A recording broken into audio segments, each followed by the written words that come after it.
Chat, what's going on, man? This is my first daytime stream, so I'm gonna try and do what it do, see what's going on. It might just be short for a little bit, but it is what it is.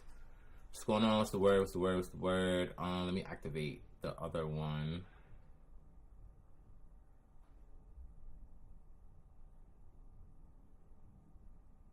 Facts. What's going on, y'all? It's gonna be a little short live today. Trying to get more into the habit of just doing it, getting up and getting on the computer, and not just going to make beats first. Maybe just turn the camera on, go on YouTube. Yo, Scotty, what up, bro? Whew.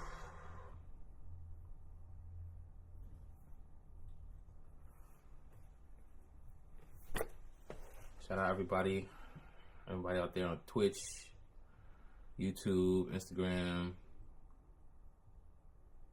all of y'all.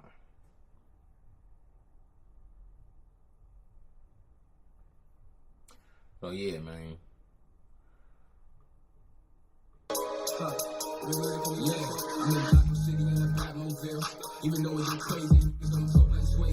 What up? This is Swayze and bruh, it's going down. Another day, another indictment. And this time, we have the OYs. Now, if you're not aware, 13 members have been picked up from the OY gang that's included within this indictment. Now, if you're not aware, the OYs is the gang that the original Cocoa felons, Didi Osama and Sugar Hill D-Dot, is associated with. And the RICO is going down, people. It is going down. Now it reads, Manhattan District Attorney Alvin L. Bragg Jr. today announced the indictment of 13 alleged members of the OY gang for allegedly committing months of violence, including a homicide and 9 shootings against rival gangs. 3 defendants also allegedly smuggled weapons inside of the Manhattan Criminal Courthouse and assaulted 2 rivals. Now see, that's what I don't get. I don't understand how you could sneak a weapon in the courthouse. I don't get it. Unless it's on some nah, because they pat you down. Well, I would think that they would pat people down, especially given that they go into court for certain things. How you sneak a weapon into the courts? Nearly all of the violence occurred throughout 2024, and including shootings at delis and in the middle of streets near innocent bystanders. 14 semi-automatic firearms were recovered throughout the investigation. In October 2024, 16-year-old Treshawn Clements was mistakenly identified as a rival gang member and allegedly assaulted by one of the defendants. Clements was not, in fact, a member of a rival gang. 12 of the 13 defendants are charged in the New York State Supreme Court indictment with 1 count of conspiracy in the 2nd degree and a count of conspiracy in the 4th degree. In total, the defendants are collectively charged with 66 counts, including various counts of attempted murder in the 2nd degree, attempted assault in the 1st degree, and criminal possession of a weapon in the 2nd degree, among other charges. So basically what we know right now is that they're facing a plethora of charges, but that one charge that's gonna get them sent up top and a book thrown at them is that murder charge. Now they're saying there was several people that was involved in that murder charge of that 16-year-old kid. And it reads, as alleged, on June 18th, 2024, at approximately 11:50 p.m., A.J. Watts, Benga, Roscoe G., Bubbs, Dre Benzo, J.O., and J Money, including several other co-conspirators, allegedly approached a group of individuals, including Treshawn Clements, the 16-year-old, near West 148th Street and Broaders Avenue. The defendants surrounded Clements and specifically asked if he was from Polo Houses before demanding his belongings. A.J. Watts allegedly punched Clements in the face, who fell to the ground and became unresponsive. Clements, the 16-year-old, eventually slipped into a coma and died several weeks. Nah. That's crazy. That's actually crazy. That is actually crazy. They beat him into a coma and he died over some mistaken identity. Bro, that's crazy. Clements was not a member of the rival gang. A month following Clements' death, the defendants allegedly celebrated the incident, including in a music video posted on YouTube. Now to the news of the day. Other news of the day, an arrest of 13 alleged gang members in a string of horrific shootings in Harlem and Upper Manhattan. Prosecutors say in some of those shootings, an innocent 16-year-old girl was killed. Eyewitness News reporter Darla Miles live this evening in Lower Manhattan with details. Darla? Good evening. According to the Manhattan DA's office that had a press conference earlier this afternoon, they say these particular gang members were ruthless in going after their rivals, and it was their desire, obsession even, to get their rivals that they shot up indiscriminately around Harlem. They also say they were so ruthless that even when they mistakenly killed the wrong person, they posted a video on YouTube bragging about it.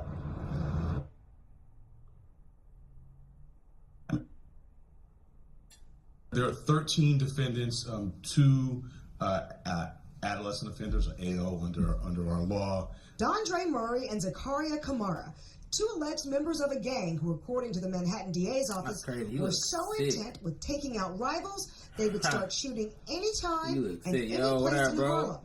This alleged conduct is, in a word, I'm doing good, bro. I'm doing good. This brazen... I'm doing good. I can't complain. Just out here doing what I gotta do and whatnot. Yo, I'm excited about the game. I'm excited about Saturday, bro. About to be a vibe. Hell yeah. I'm just here trying to get better at the, just getting up and getting in front of the camera and reacting and shit like that. It's good with you, though. Violence occurred in the middle of our streets, putting countless innocent bystanders at risk. Murray and Kamara in court Wednesday afternoon arraigned on this 66-count indictment that is 47 pages long for conspiracy, attempted murder, assault, and weapons charges. The 13 suspects accused in 10 shootings from February 2021 to July of this year. Is the concerted action. It is the working together. That's wild. That's why drill is dead, bro. That's why drill is dead, because there used to be some kind of level of like separation between what you do in the streets and what you do in the booth. First of all, it started with the people.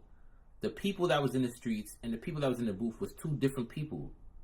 The people that was in the booth, like the people that was in the streets, and it's people that was in the streets, like the people that was in the booth. Lifestyle is vice versa. Like how Drake said, I swear, basketball and music is so synonymous because we want to be them and they want to be us.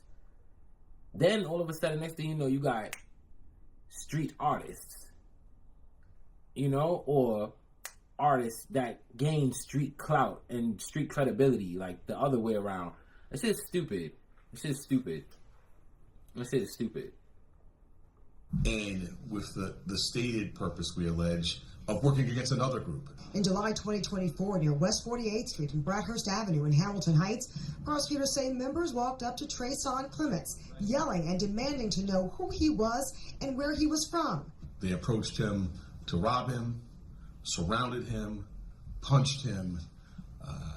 He was in a coma and later died. And back in January, prosecutors say the gang members and the sad part about it is, like, sometimes, like, that's what's told to the public, right?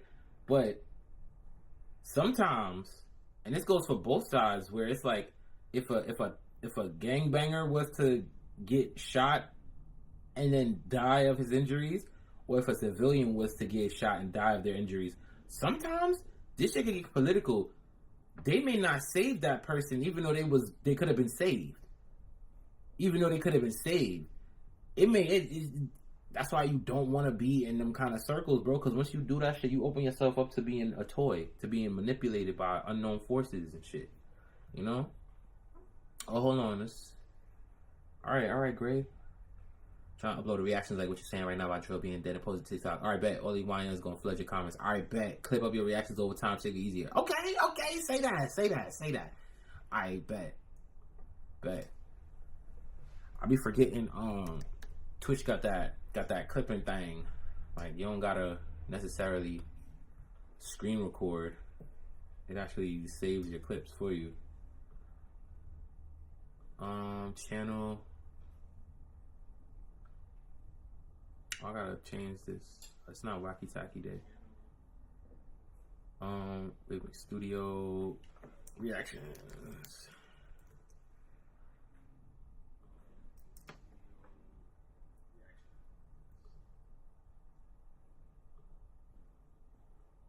Let's see.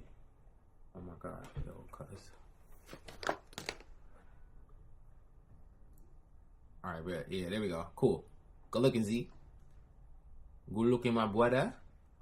Into the courthouse and slashed rival gang members on the 13th floor, the same floor where Murray and Kamara were arraigned today. The violence came the irony to this very location with defendants coming inside our courts and slashing, we allege, two rivals right here at 100 Center Street. Now, only Murray and Kamara were arraigned today. The other suspects are expected. Yo, you got some nerve trying to cuddle up to me and everything. Look what the cat did to me, chat. Look what the cat did to me.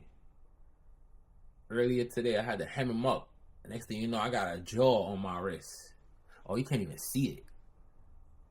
Next thing you know, I got a freaking jaw on my wrist. I'm like, I'm looking at him while he biting me like, yo, let me go. The dude let me go. He let me go. And I just like, I let him go. Now he back. Now he want love. Remember this?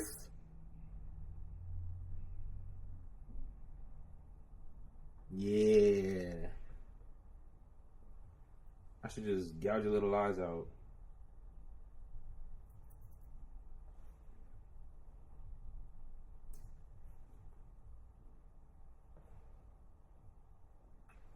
Bullshit. Anyway. To be arraigned tomorrow, and again, one suspect has yet to be arrested. Reporting live in Lower Manhattan, Dollar Miles, Channel 7 Eyewitness. Is somebody still on the run? Now, as you guys read, this is a 66-count indictment. I'm still going through the documents and I'm seeing what's going on. However, what we do know is the 13 members that are involved are Jason Barnes, a.k.a. J Money, Alfred Bernard, a.k.a. A.J. Watts, Zakaria Kamara, a.k.a. Huncho, Shasha Davis, which is Bugs, Rashamel Johnson, a.k.a. J.O., Aiden Jones, Dottie, Joel Lucas, JB, Dondre, Murray, a.k.a. Dre Benzo, Jordan Pace, a.k.a. Ratty, Ronald Pendergast, a.k.a. Banger, Boshi Pope Jr., a.k.a. Bloody, and we have somebody that's blacked out. That might be the informant. I'm not going to hold you. And then we have Tajik. You see? If y'all all, look, man, put it like this. If you watch movies, all right, first of all, if you want to be a thug and you want to be outside, you got to do your research, right? Do your research, watch your movies, read your books and everything like that. If you know what you dealing with, you know, if they grab 5 of y'all, it's a race to see which one of y'all 5 is going to flip on the other 4. Look at that. His name is blanked out. It could be blanked out because he's a youth, like he's underage, so they can't put his name out there, technically. But it definitely could be blanked out because that's a participating like a witness, like he turned state against them. But at the same time, like, if he turned state, then why would they still include him into it? It doesn't make sense. So he must be somebody young. He must be a youngin. A Smith. Oh no, but it says an adolescent offender, a juvenile offender. So they have the other ones that's down there. So what the... Yo, bro, what? What is going on? That may be a snitch. That may be a snitch. That may be a real snitch, bro. Like... I can't believe it. I can't believe I'm seeing that right now. That's crazy. Roscoe G's. So there you have it, people. Those are the defendants, and they are facing this murder charge behind Treshawn Clements, which I believe is Nunu. And the indictment is saying that this 16-year-old was in fact not even a rival gang member. They are saying he was mistaken for an op. And unfortunately, he lost his life. But I'm gonna keep it that's close crazy. eye. Yeah, you know who Bloody reminds me of? Jack Boy. He's like a New York Jack Boy. Word. Hella talent. And look what he's doing. Just throwing it all away, bro. On this whole case, and I'm gonna give you guys updates as it goes on. But pull up in the comment section and let me know how you feel about this situation. And if you like the video, don't forget to share, subscribe to the channel if you're not already, and make sure you hit that notification button. But I'm off this. That's crazy. Got one for y'all. This car so fast it stopped, let his homeboy out, and then took off. Oh, shit. Check it out.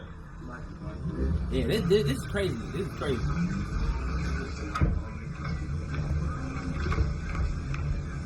This dude said, yo, get out. That boy probably hollered, yo, let me out. Like, he probably know his homeboy ready to run. He said, yo, let me out right now before you go, bro. Wait, let me tell you something. Oh, he's gone. He's gone.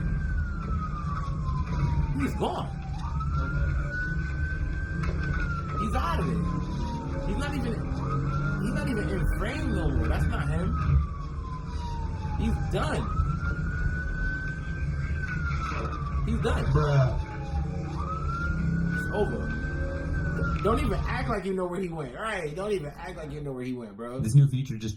Y'all, don't go to Sky Zone. I went to Sky Zone in Metairie, and I jumped on the obstacle course. I went to obstacle course. I have these long braids.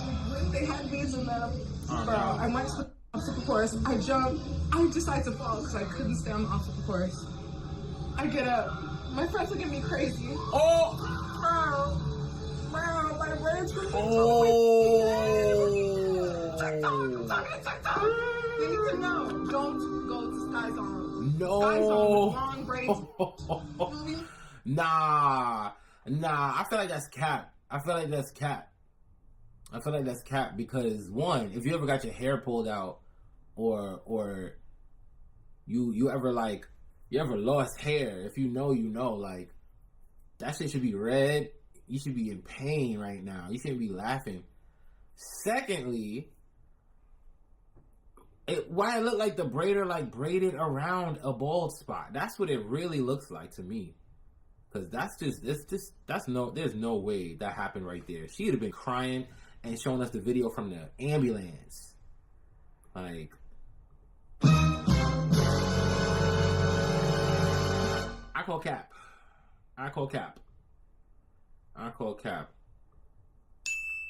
Yep, I call cap. I think that is exactly what's going on. And I think people are bored. I think they need to get off their phone. Word. I think at some point, you gotta realize, like, shit not that funny. Especially if you, like, lying on an organization like that. But look at this. This is crazy. That shit look like you got your hair done. Word, because where's the other pattern? Where's the rest of the pattern? Nah, that's cap. You did something before. I'm bald. Y'all, don't go. Nah. If you know black women, you know they would have been having the same conversation at the counter, cursing everybody out. Talking about, let me get a refund. Word. Ain't no way. This is funny, but this is cap. What is a sign that you know that the feds are on your trail? Like, They send you a letter. are you what?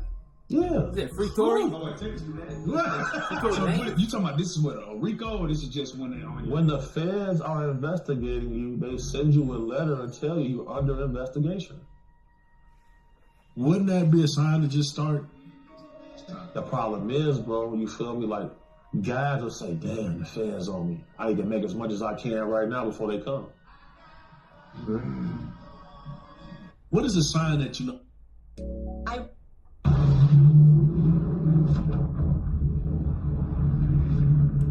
Okay, see, all right. Nah, that's what the? Nah, see, I'm about to put y'all on. This is AI. This is definitely AI. This is AI. AI does not know how to deal with physics and substances like water. And yeah, physics and water. It doesn't know how to deal with it. Watch this again. So, first of all, it's giving the impression that he's lifting the boat and pushing it over. We all know that's cap. Second, the boat tips over and capsizes. I've never seen a boat go 90 degrees and come back up. And third, it doesn't even come back up. It just continues the water like he never had to get like rebound back up for air or get right back up. Like, nah, cap. Isaiah Stewart in the paint, guarded by Bobby Portis. In the process, Portis swiping down, hits Isaiah Stewart in the face. Oh! I gotta be honest, it doesn't really look like he was going for the ball. Yeah, hell no, he wasn't going for the starts ball. A conversation. What? Why? Bobby bumps That's him. a matchup I would pay to see, though. Yeah? Because Isaiah Stewart, he one of them ones in the NBA. Like, he a crash out. He's like a low key old school crash out. Like, he got what do you call it? Like, he got that 90s energy. You know, he got that 90s energy. That boy said, whoosh.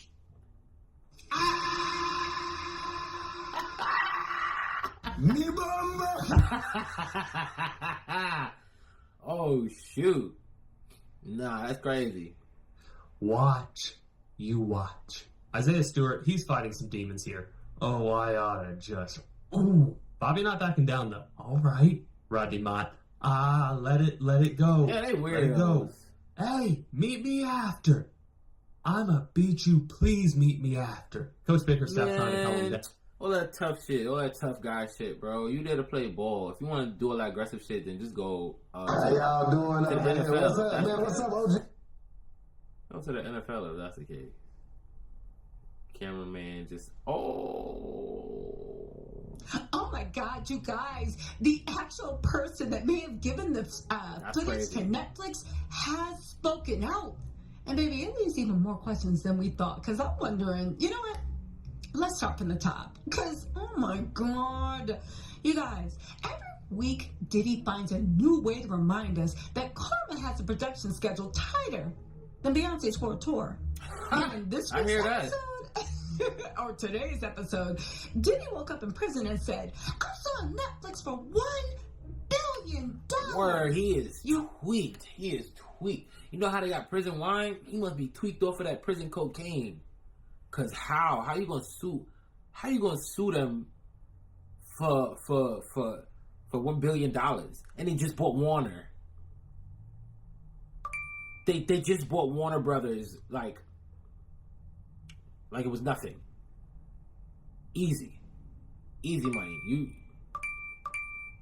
You're not gonna get them. You're not gonna have no $1 billion lawsuit. That's gonna get thrown out. Heard that right. $1 billion. As if he's Dr. Evil with a ring light. Man, roll that footage. You guys, let's start with the basics. So Diddy said, and I know y'all remember this, Diddy said that Netflix legally obtained footage for him. Footage that shows Illegally obtained. planning propaganda strategies, explaining witness manipulation like it's a workshop, laughing about needing a hot bath after interacting with people in public in Harlem.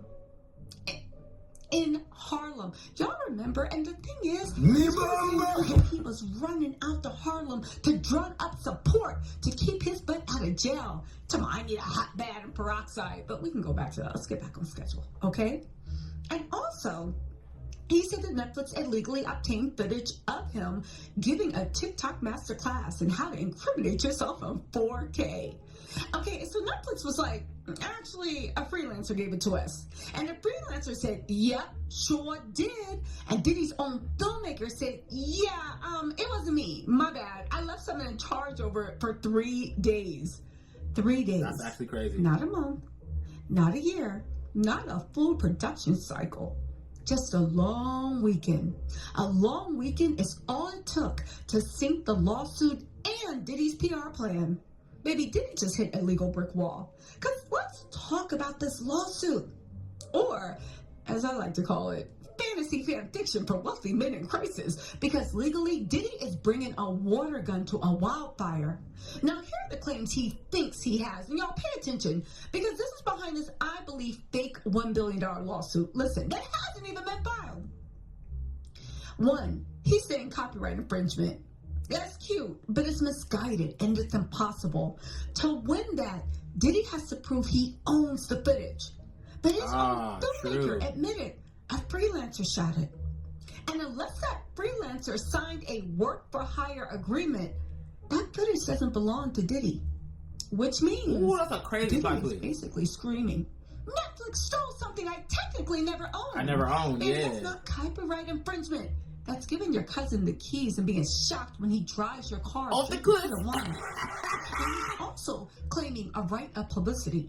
Diddy basically said, they used my face without my permission. However, the law clearly states that if you're a public figure in a criminal case, you have no right of publicity. This isn't a music video. This is newsworthy content. The courts do not protect your right to be cute when you're also being indicted or sitting in for dicks, waiting for your appeal that doesn't look like it's going to happen to come. When you're also being indicted or sitting in for dicks, waiting for your appeal that doesn't look like it's going to happen to come. Illegal acquisition. Diddy says the footage was obtained illegally. Netflix said, excuse me? Nah, baby. We got the receipts and the licensing. And guess what? Diddy still hasn't sued. You don't threaten a $1 billion lawsuit and then go, actually, I'm going to think about it, journal about it, maybe Sage to call first. No. If Diddy had a case, he would have filed an injunction right away. If you guys don't know the difference between the court case and injunction is what you do to stop irreparable harm. So say somebody's about to mold over your house, right? And your house is going to be destroyed. Childhood house, granny was born, died, buried in the yard, right? All the, all that whole thing. The way an injunction works is it's specifically for this Netflix situation. It means I could sue you, but a lawsuit might take years. And I don't have years because you're mowing over granny's house next week. So you ask the law to step in and stop them from actually taking action. Diddy could right now get an injunction to pull this doc off of the air, okay? But guess what? He still hasn't. No. If Diddy had a case, he would have filed an injunction. Netflix is literally sitting at their lawyer's table like, please sue us. Please. We would love discovery. And again, a lot of legal sources are saying that discovery could end Diddy. Now, let's discuss why Diddy is never filing this lawsuit. And even if he does, why he's going to lose. Because if he sues Netflix, Netflix gets to depose the freelancer, the freelancer, subpoena all the behind-the-scenes hard drives, ask for texts, emails, and production notes, and play all that messy footage in court. I think they should. Already shows. What people are saying is witness tampering behavior, PR manipulation, jury influence attempts, and emotional support from his adult children who looked like they were counting the minutes until their daddy could get free. And by emotional support, it looks like they was plotting with their dad. What did he say? Yo, God told me to do nothing. But he told me to do something. He definitely did say that. He said, just because God told me to do nothing don't mean he didn't tell y'all to do, like, don't mean y'all can't do nothing. Why? They know. They know really what's on those tapes. Let's also not forget that Mark Adventillo said he was very, very upset, highly upset, that Diddy in any way, shape, or form, that Diddy in any way, shape, or form secretly taped him without his permission. Oh, y'all don't remember that? Go watch the other video. Again, nobody is happy with Diddy right now. But there's more, okay? Diddy was out here filming himself like a Kardashian in a confession booth. So, literally, he might as well put this is like witness tampering era soft glam. Now, at this point, we need to discuss the obvious. How Diddy likely screwed himself because he loves cameras and because his ego knows no bounds. Now, Diddy has been followed by cameras for 30 years. He films everything. This man has more footage of himself than the CIA and TMZ combined. He documents crimes, stress, lies, family meetings, bathroom emotions, jury strategy sessions, witness phone calls, and spiritual delusion in 4K HDR. And then he wonders why Netflix has content. Sir, you filmed your downfall. Netflix just edited it. And get this. I feel like everybody's missing the biggest angle. Everybody is talking about the lawsuit, the money, the freelancer. But the angle y'all not talking about? The freelancer may have had more legal rights to the footage than Diddy ever did. Let me repeat that. The person covering for him for 3 days may have owned the raw media. So Netflix didn't steal anything. Netflix might have bought it fair and square. Imagine losing your billion-dollar lawsuit because you didn't sign a contract with the dude holding the camera. I think just as enough. It was bought down by poor HR management. KK, we looking at you. Not the feds, not NBC, not 50 Cent. Human resources. Where's KK at? Where was KK at? Because KK was supposed to stop this from happening, but that's crazy. Whatever, right? So listen, that's the white girl right there, let's just actually talk about the legal truth. To summarize Diddy's lawsuit, he doesn't own the footage. He can't win the claims. The footage is newsworthy. Discovery will bury him. Netflix is legally protected. And his own cameraman just publicly stated, oops, my freelancer did that. This isn't a lawsuit. This is a man in prison having a temper tantrum. He tried to sue Netflix for $1 billion, and the law said, please be for real serious right now. Baby, listen. So no. All right? So no.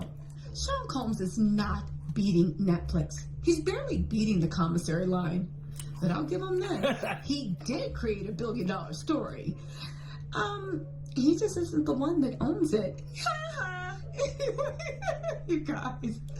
Also, we need to actually, I'm going to try to go live later on. We actually need to even talk about the videographer and what their original statement was. Just said they went on vacation and 3 days later a freelancer came in. I don't know. I just know 50, baby, he did what needed to be done when it came to this Diddy documentary. It looks like no matter how much Diddy screams and yells, the footage was 100% legal. And can I just say, where's the injunction? Forget the lawsuit. Where's the MF and injunction? Because that's what you really need to pull that down off of TV. Anyway, y'all, let me know what you think in the comments. I'll talk to y'all later. Bye.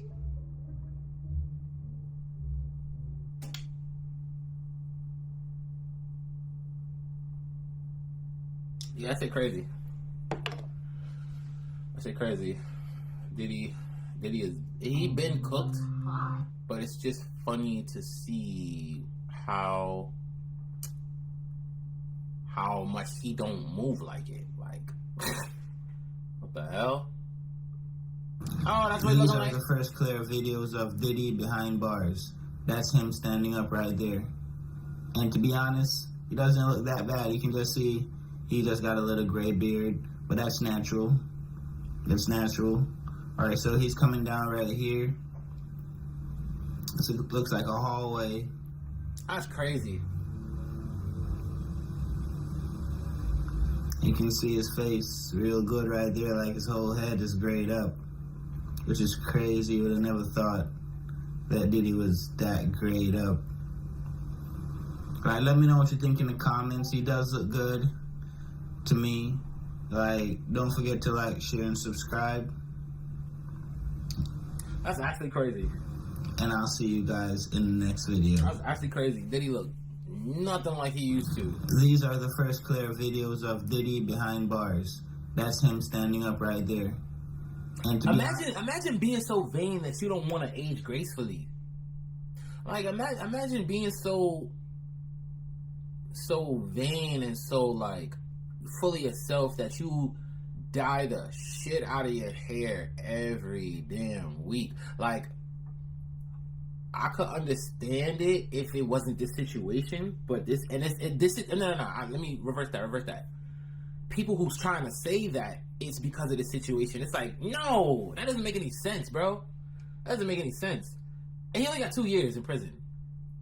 No, ain't nothing stressing me out. The lack of dye, the lack of access to hair dye is what, makes people mess around and go gray, because they showing they true gray. They real gray. He doesn't look that bad. You can just see he just got a little gray beard, but that's natural. That's natural. That's crazy. Right, like, so I wonder if they got them like in age restricted areas, like how Diddy's like what 50 something. Like, I wonder if he in prison with the other 50 something year olds. Cause like imagine him in prison with YNs, bro. Imagine that. That might not end well. That might not end well.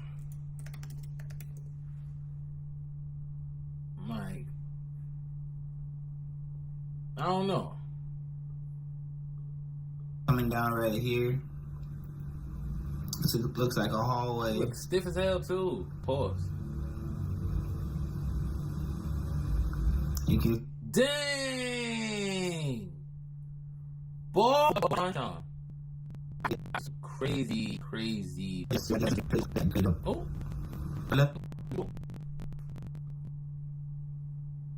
He look like he's smiling, like you owe me 300 buns, Puff.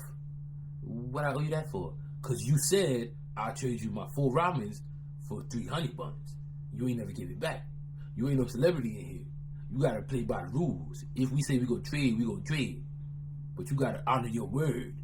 You gotta don't for these men for help. Trading food to keep his.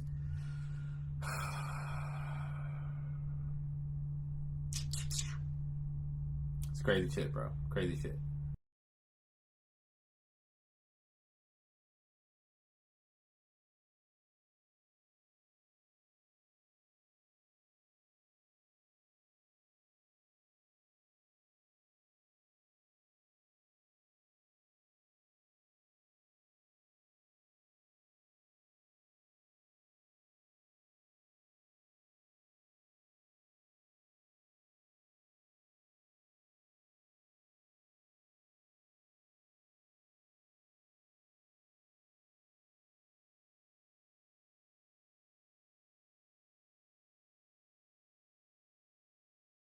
Don't rape ladies and don't do drugs, bro.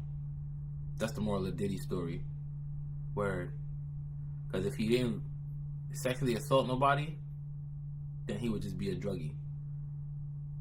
Word. A mean druggie. A mean druggie. He would just be a mean druggie. Still mean. He's still an ass, but it wouldn't be this. It wouldn't be that.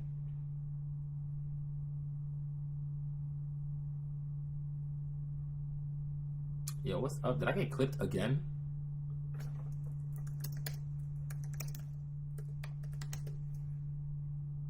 I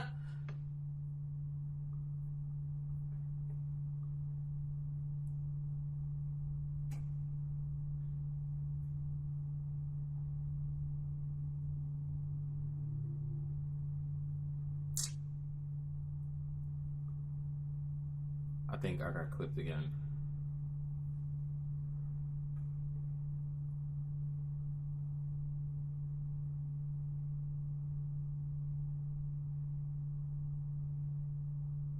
Okay, no, my bandwidth is just terrible right now.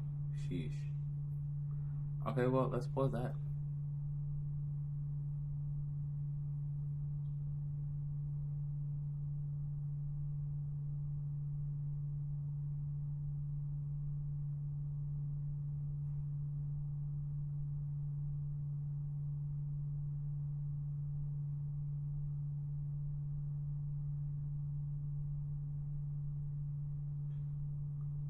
I got scammed. Alright, so I'm gonna just be like hella straight up with y'all. Okay. I'm gonna just be like hella straight up with y'all. Alright? I scammed. Again. So first time, Again? 6 months ago, I think, I posted a video about this on my YouTube channel. I look like a reet right now. So 6 months ago, I posted a video called I Got Ripped Off with an exclamation point. Yeah, July, 6 months ago, right? Like 5 months ago. 5 months ago. A month after that, I hit up this guy named Lil DK for a feature.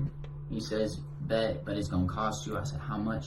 He said, 100. I'm like, bet. So we went through the whole transaction. I don't want y'all, like, paying for this guy because he's a bro rapper.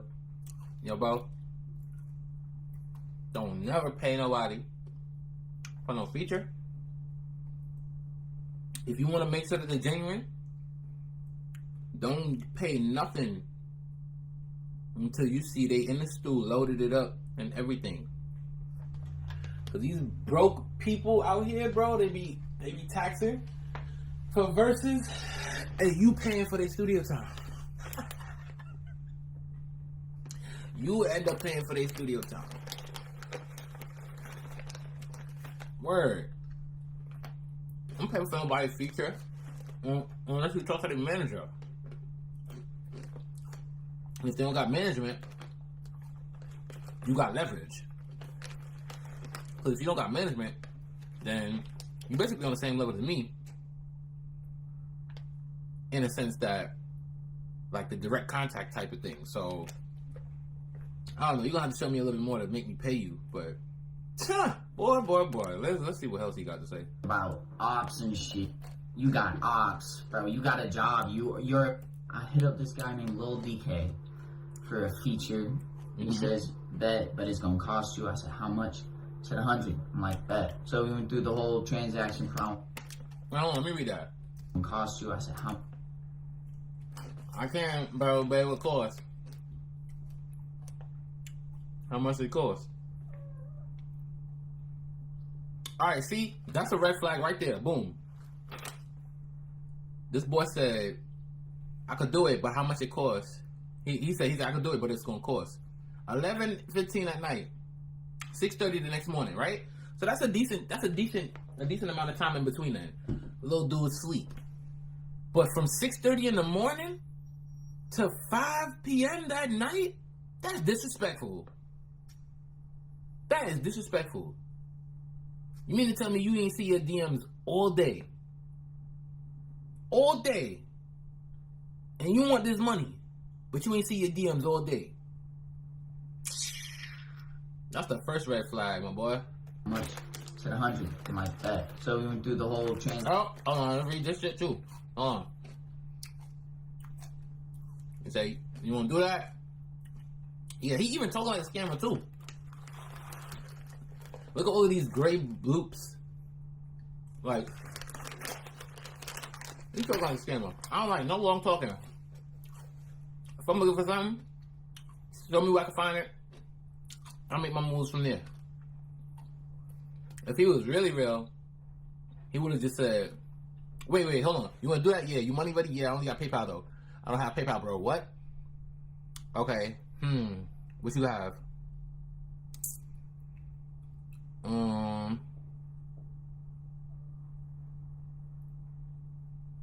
Wait, what? What the fuck is up with these screenshots he posted?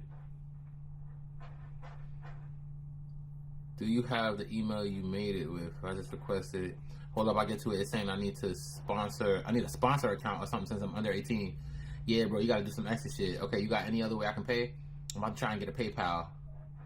Alright. You must have talked about some Cash App shit, some other shit, see? Wow. Do you have the email you made it with? I just requested it. KK, done. You got an email I can send a beat to? He sends the beat. I'll get it done as soon as possible, bro. Give me some time, though. Yo! Red flag number 2, boy. What are you talking about? Give me some time, though.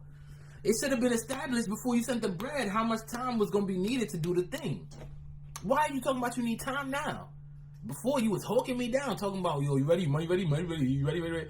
Oh, you said that? Alright, just give me some time, though. No. Hell no. That's crazy. I got you. I gotta work on my part as well. All I got is like the intro done. You're in verse 2 if you're cool with that. That's cool, bro. Let me know when you want me to start and finish. Okay, see? If you're trying to get a feature, 9 times out of 10, it's way better to send an open verse, not just an open concept. Shit. Skills gotta be burping. Word. 9 times out of 10, it's way better to send a open verse, not just an open concept. Like, that's like giving somebody a blank check and telling them go get an outfit for the party, instead of telling them, yo, go get a red shirt, go get black pants, and go get black shoes. Here's the money to go get those specific things. You see what I'm saying? Like, don't give them too much leeway where they may mess up the record because they doing some nut shit on it, and you don't, now you don't like it no more. All right, that's cool, bro. Let me know when you're going to start for this. Yeah, this dude is crazy. Anyway, I don't want y'all like pitting for this guy because he's a bro rap about ops and shit. You got ops, bro. You got a job. You're a construction worker. Little DK got a small dick. Bro, what a bitch move. I sent him the money. I sent him the 100, right? He says bet or whatever, and so I sent him the song I want to his email. He says, bet, I'm gonna hop on when my studio guy gets back in, give me at least a week. After a week, you know what I get? Nothing. I get nothing. I hit him up like, yo, bro, how's it going? How's the song? He says, yo, my studio guy ain't in town or whatever. Some shit like that. And I said, alright, it's all cool. It's all cool. No, I'm even being polite. I'm being polite as hell, bro. I'm like congratulating him on things like, he had a baby, bro. I said, yo, that's awesome. Congrats, man. And he says, thanks. I pay him $100. I have a conversation. I'm respectful. I pay him. Hell no. Fuck that baby.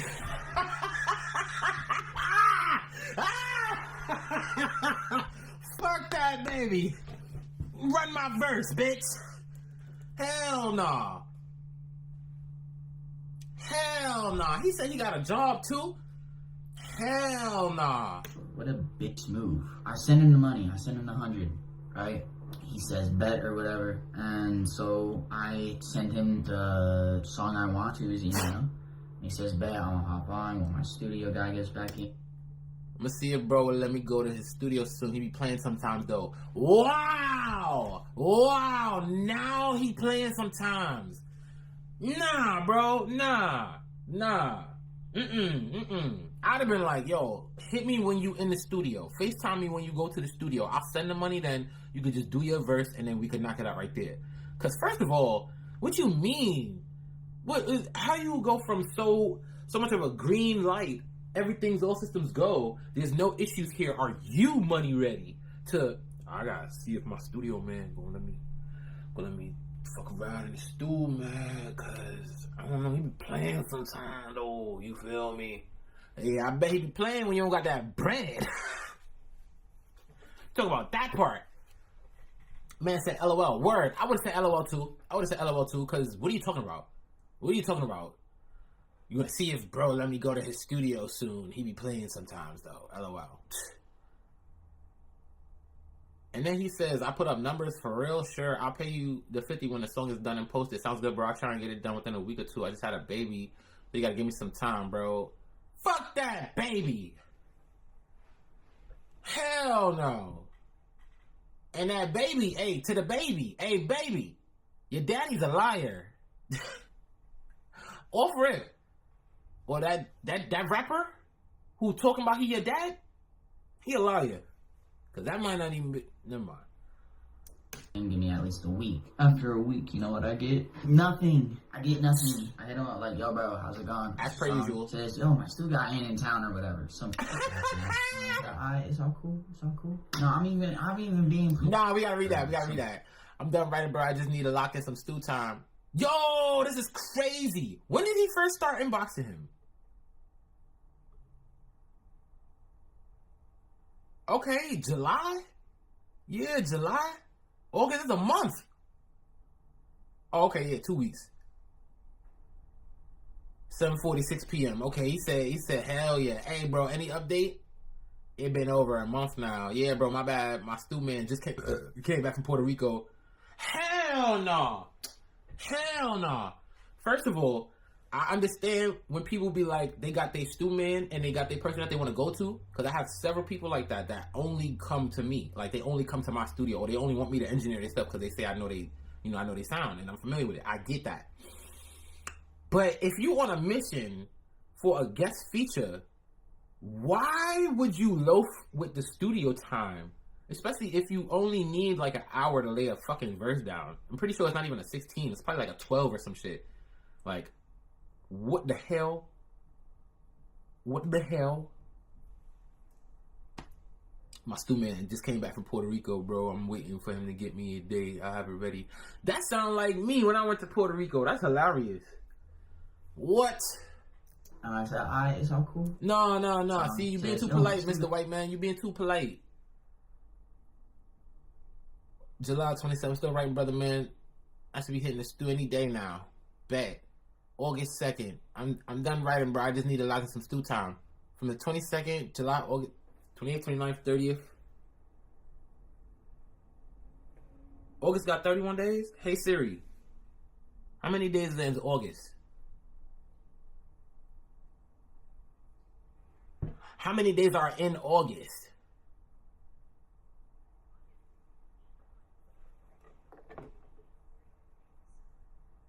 This answer is from time. All right. It got 31 days. So, no, that's crazy. 27, 28, 29, 30th. First, wait. January, February, March, April, May, June, July. Oh, July and August got 31 days. Damn. So the 27, 28, 29, 30, 31, first, second. So a whole week after the first week, he still ain't getting no raps. He still ain't get his raps in. This is crazy. I ain't in town or whatever, some shit like that. And I said, it's all cool. No, I'm even being polite. I'm being polite as hell, bro. I'm like congratulating him on things like he had a baby, bro. I said, fuck that baby. No, that's being polite as. And I said, it's all cool. Bet, bro. I've been having troubles with my stew man. Yo, you see? When you a superstar and you trying to get the nigga for his money in the feature, you was the biggest superstar. Now, you having troubles getting into the studio. A studio. It don't even matter to get into the studio. Get into a studio. Finish the work. Like, you wow. You wow. Been having troubles with my stew man. I can record a demo, send it to you, and I believe I have a session this week, but I don't want you sitting for nothing, you know? So I'm gonna record a demo for now. Cool. No, I'm even being polite. I'm being polite as hell, bro. I'm like congratulating him on things like he had a baby, bro. I said, no, that's awesome. Nah, that's just some random. I went on YouTube, like I finished looking at the shorts and I just scrolled on YouTube my homepage and this was right there on my homepage. So I'm like, okay, he got scammed. And then in the first 10 seconds, he's talking about. So yeah, remember last video where I said I got scammed? Well, I got scammed again. I was like, oh nah, I need to pull up some popcorn with this, brother. Boy, what you mean? You got scammed again? Like you a walking lick? What you mean? Alright, so this is some random white kid who was looking for a feature from this dude he met on Instagram, I think. And you know how that shit goes, Danielle. You know how that shit goes. Thanks, man. And he says, thanks. I pay him $100. I have a conversation. I'm respectful. I pay him for a feature. Fuck that baby. $100. You know what I get? I get scammed, right? I hit him up that baby. Like 3 months ago, I think. 3 weeks. 3 weeks. 2, 3. I think last month. 3 weeks ago, I said, hey, listen, man, I'm being so polite here. I'm being so polite in the DM. I say, hey, listen, man, I see you're online and stuff, and I see you ignoring my DMs and stuff, but bro, I got 100 back. Wait, hold on. Let me go back and see them DMs. Ooh, listen, he pulled out the big paragraphs. He got to be doing this on purpose. How many times you gonna get scammed? Nah, facts. Gravy. That's gravy? Yeah, that's gravy. Gravy, baby.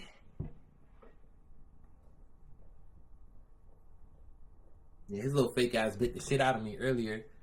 Now he back. Yeah, he back.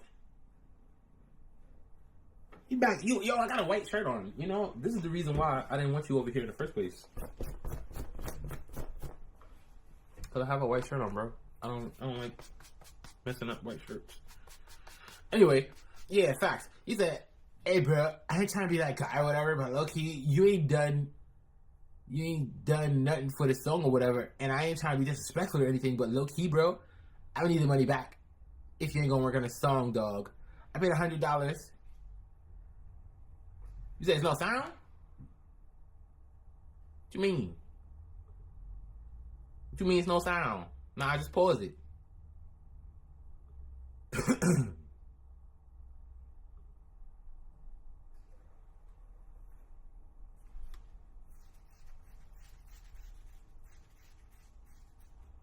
Yeah, hold on. What you mean it's no sound? Oh, I need the money back if you ain't gonna work on a song, dog. I paid $100. Oh, my freaking capture stopped. Thank you. Oh my gosh, this is so annoying. Oh, whoops. There we go. Yeah, there we go. That was annoying. Alright, so boom, boom, boom. So I feel like you're doing pretty well, but I gotta pay for DistroKid, and I ain't got no money to do that right now. Also, I don't really want to release anything that I've sent you. I've had a change in music and shit, and I don't think we'd go well on a song together. But I'm gonna need that 100 back, gang. I respect your music and you as a person. I don't respect no dude like that as a person. Get out of here. Yo, who else is in the bill? In the building. Yo, what up, y'all? What's going on with everybody? What's the word? What's the word? If you still here, man, drop a comment, bro. Let me know y'all here. Cause I don't know. I can't comment on it on the computer after a while, so I gotta go on my Wavcave profile, then go back to find Apollo, and then go into live, and then I still can't see the comments from that live, from that side of things, but I can comment. But yeah, if y'all still here, what's up, man? Who else is here? I know Danielle here. I see 2 people is supposed to be in here allegedly.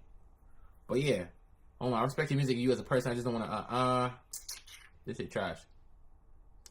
Wagwan, babes. Also, I don't really want to release anything that I sent you. I had to change in music and shit. I don't think we go well on a song together. I respect your music and you as a person. I just don't want to release a song with that kind of content right now. He must have been talking about some booty. Talking about some, I'll run down the block and I'll spin that up. I'll do this and that. And now he done seen the light. But I'm sorry, and I know this might be inconvenient for you, but I see you posting stuff on Insta and shit. I seen a couple DMs, and I sent you a couple DMs, and you ain't checking that. I'm sorry again, but I can't afford to lose my music distribution, dog. I hope you understand. Sorry for flooding your DMs like this, but please get back to me as soon as you can. First of all, I'm gonna put y'all niggas on, bro. You will not lose your music distribution if you are late to pay DistroKid. Alright, let's start there. Your music will still be up there. The amount of trouble or the amount of time it takes for music to actually disappear from the ethos and from the internet, it's impossible. It's an impossibility. It's not. You're not gonna lose your distribution. No, you're not gonna lose anything, bro. It doesn't work like that. It'd be sometimes where I'm late on my shit, on my bill, and they'll be like, "Yo, we charge your card. Yo, we charge your card for like a month straight." And then I finally get that, and they be like, "Hey, yeah, welcome back." I'm like, "Man, I ain't never left. You know, it's still there. It's still all right there." But yeah, you're not gonna lose your distribution. DistroKid is an aggregator.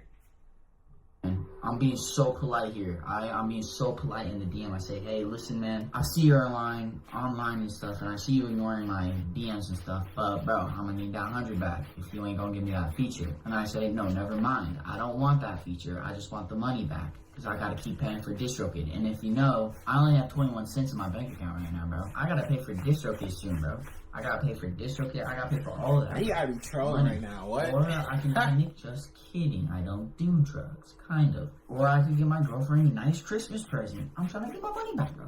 I'm trying to get my money back. I need that money. I need that money back. I worked for it.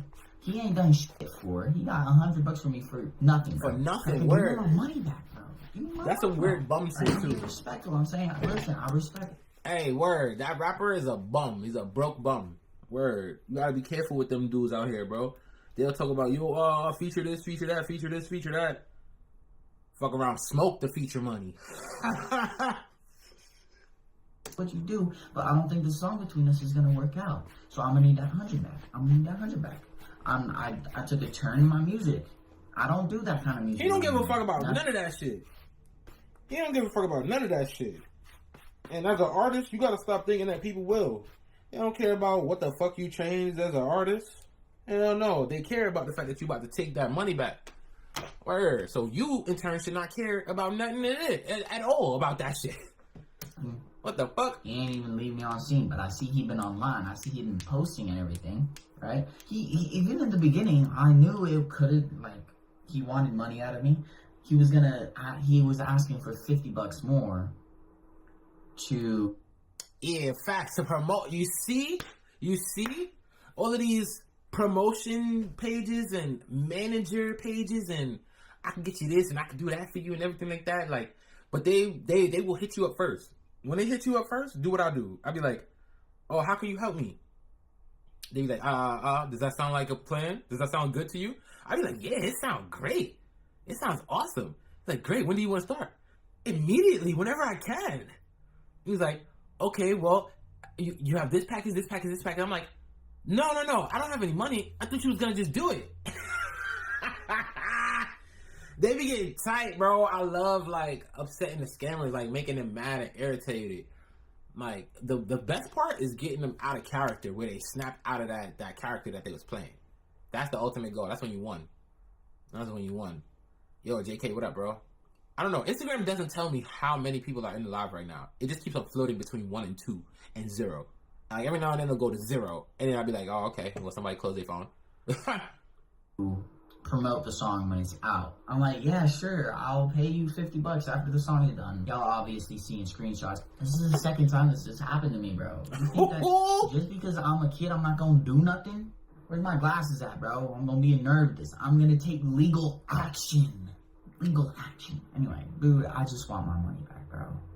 So I'm gonna keep on posting about this because I will. I hope he do. Eventually get that money back. Hopefully, probably not. I hope he do, bro. Down to it. See, that's the thing, though. You gotta do it the right way. Get your PayPal together, and have that, and go get the refund through there.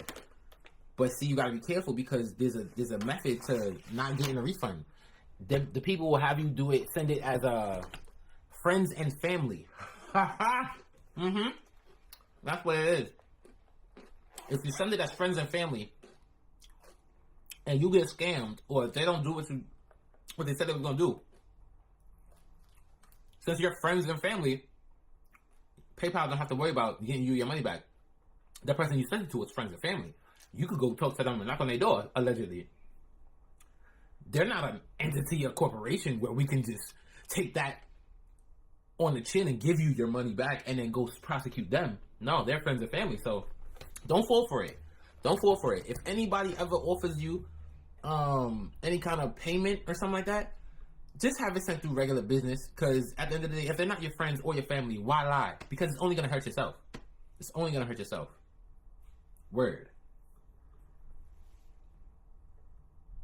I will fight for it in the court of law. I need my money back, please. In fact, I will actually look it up right now. Can I sue somebody because they scammed me for $100? All right, so yeah, as you can see in the screen. Small claims court, yep. You gotta go through that. You're gonna end up spending more money than $100 on it, though. I don't know. It does not guarantee collection of the money. Right. That means he still has to go give it to you. I can't actually sue. Bro's a wannabe gangster. He's repping some gang he's probably not even in. He's white and he's saying the N.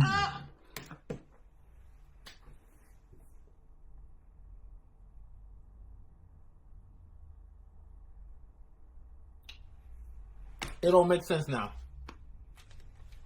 It don't make perfect sense now. Look at you. Look at you. Look at you and look at you. What the hell? What the hell?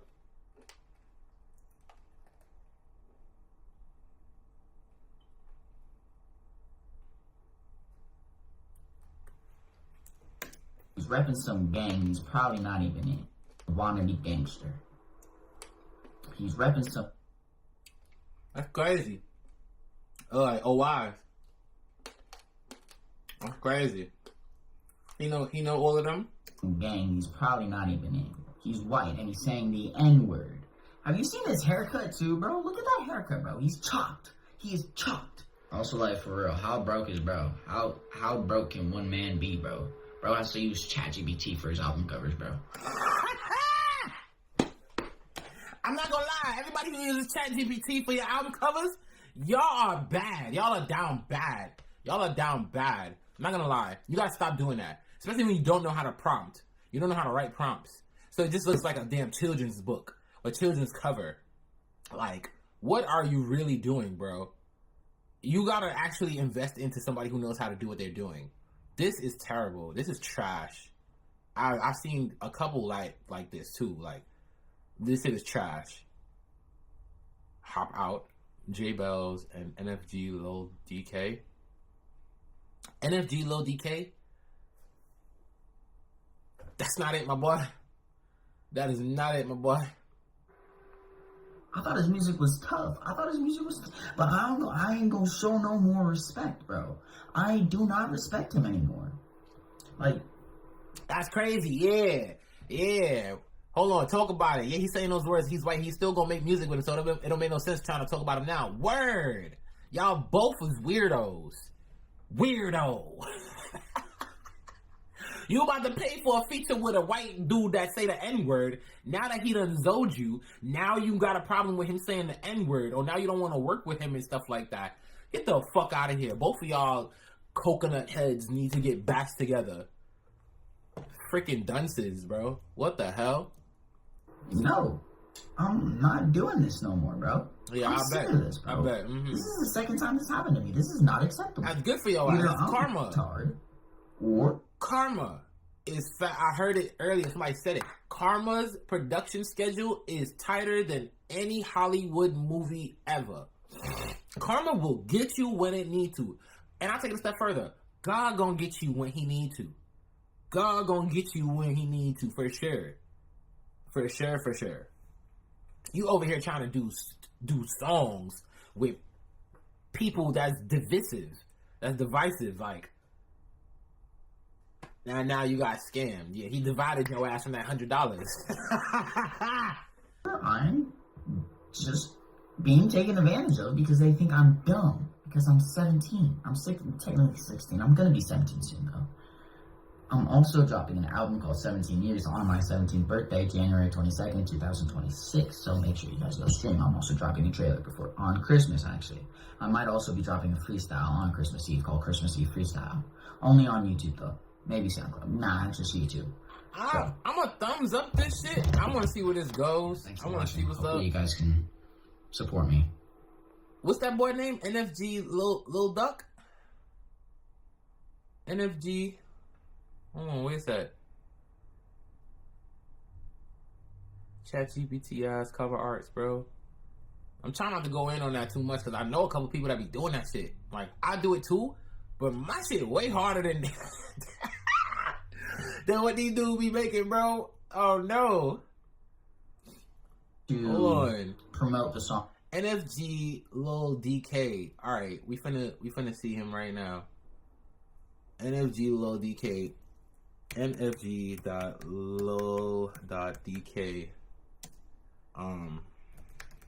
Instagram. We finna go down the rabbit hole. Oh boy, here we go. Yo, can you submit anything at all? Yeah, what's up? What's the word? Send it through. What's the word? Yeah, I'm doing reactions. Oh, what the hell? I make beats and remixes. I wonder if it's okay to send one of my beats. I'm really good at what I do. It'd be nice. Okay, you make beats for people to rap on. You make beats like instrumentals. Send it through. WAVMIX123@gmail.com. I'm gonna pin this. I'm gonna pin it. If at any point it ends up going crazy and doing some foolishness, somebody text me, please. Cause I can't tell. I won't be able to tell until maybe 90 seconds after it happens. So I don't know. But shout out my girlfriend on the stream. What up, Danny? I miss you. I can't wait to have you back in my arms. I make instrumentals and side beats kinda to songs. Thank you. I've been following you for like 6 years. Nah, word. You definitely been tapping for a while. Like I'm trying to, like, I know the name, but I'm trying to like remember.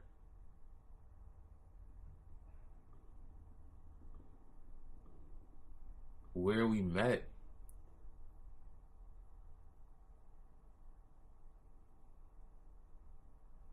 Aha, cause you dumb and you're a white boy, you trying to make gangster rap. Nah, that ass, bro.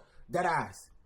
Hold on, let me finish up this little reaction shit. So apparently this nigga scammed another white rapper out of some money, and I don't know, it was randomly on my YouTube page. I just seen it. I don't know. I just clicked it. I'm like, man, somebody get scammed. Let me laugh real quick. So basically, he sent him the $100. After 2 weeks, 2 months went by, nothing yet. He was like, yo, bro, my fault, bro. I just had a baby. I need time. Yo, my student went to Puerto Rico and just came back. He be playing games at the studio time sometimes. Boy. Now the one who sent him the 100 making the YouTube video talking about, yeah, man, like, he be throwing up gang signs for this dude. He probably not even in the gang. They probably not even in there. They want that he be saying the N-word and stuff. I'm like, oh, so now it's a problem that he said the N-word. Once he scammed you out of some money that you was gonna spend on him saying the N-word. Woo! Craziness. He looked laced too. He looked like he put a little extra sprinkle or something in his cigarettes. Hold on, let me see. A huge announcement for everybody, okay? Listen up.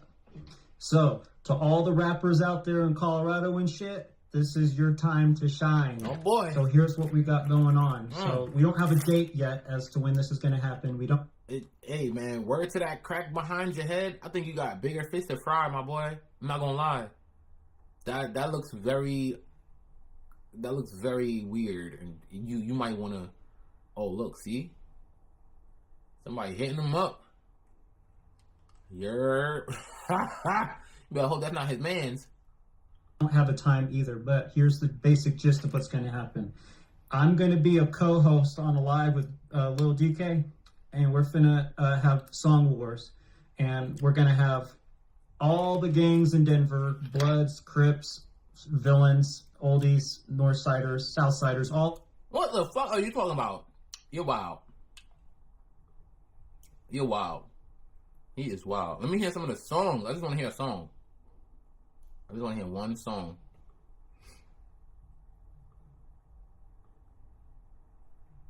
I just want to hear one song. Oh, he got mans in jail? You get one person in jail, you get one friend that's locked up, now all of a sudden you're the biggest gangster, throwing up every gang sign. And we be letting them in, bro.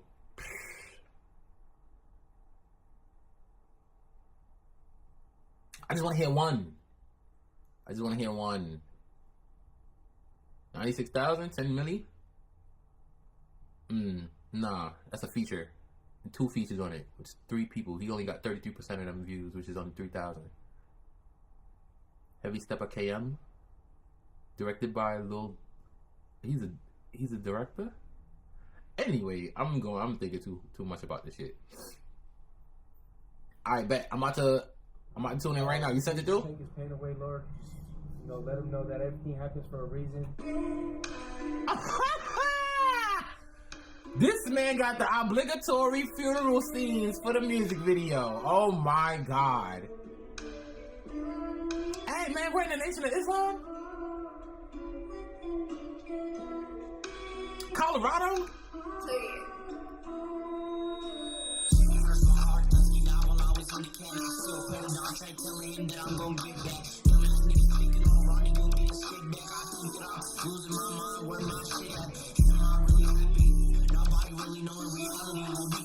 First of all, let's talk about how trash it is to film a music video scene in a funeral.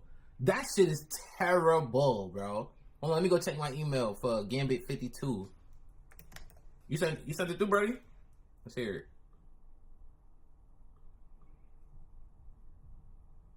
And facts. I got you, Danny. I saw your text.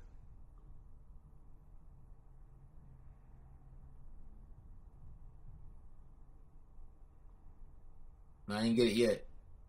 WAVMIX123@gmail.com. Oh, you still working? Alright.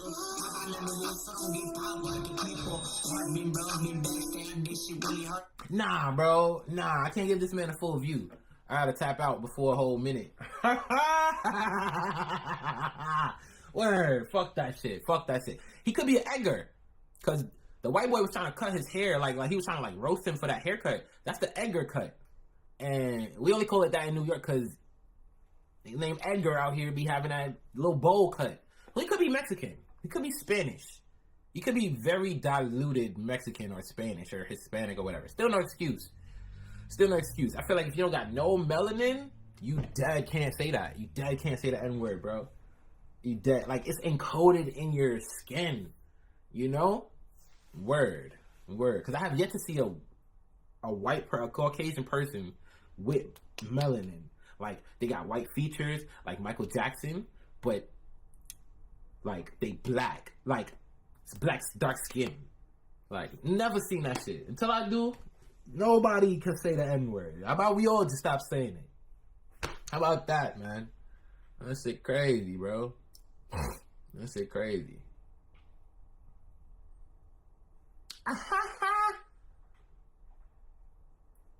It's crazy. I still got a voice memo from him, and this is how I solidified what happened. This is.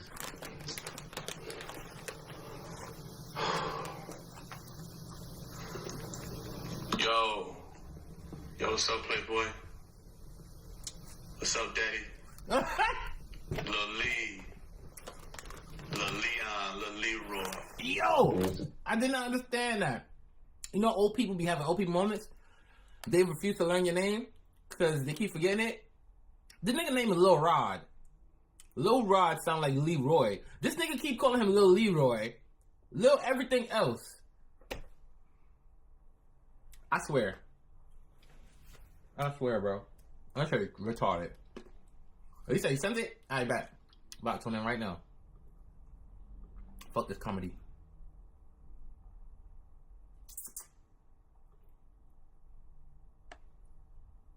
Okay. Nothing me just in the same anymore. Ayy, okay. Nothing me just in the same anymore. Ayy, okay. Nothing me just in the same anymore. Ayy, okay. Don't even know what to say anymore. I'm back with a new one. I know what you want anymore. Ayy, let's go. I know what you want this for. Ayy, okay. I know the back and forth. Ayy, okay. You wanna fuck with me, just say no. Ayy, let's go. I know what you care for more. Ayy, let's go. I don't even care anymore. Ayy, okay. Nothing me just in the same anymore.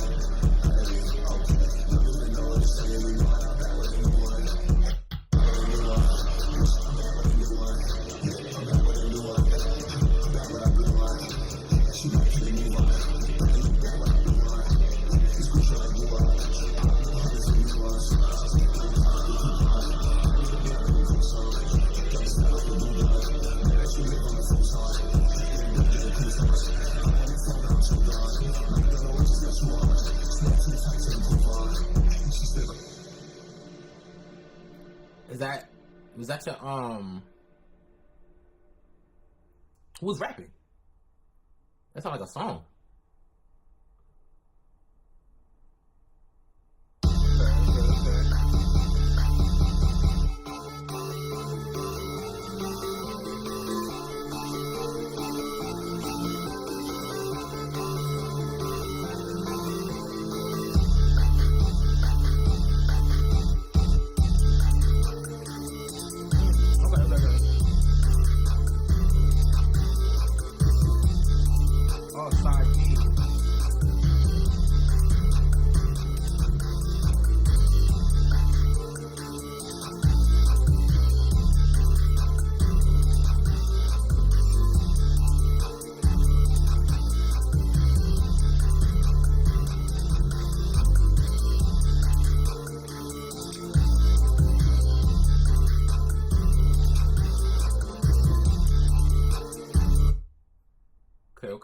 Alright, Smash 95. That's the first one I had played.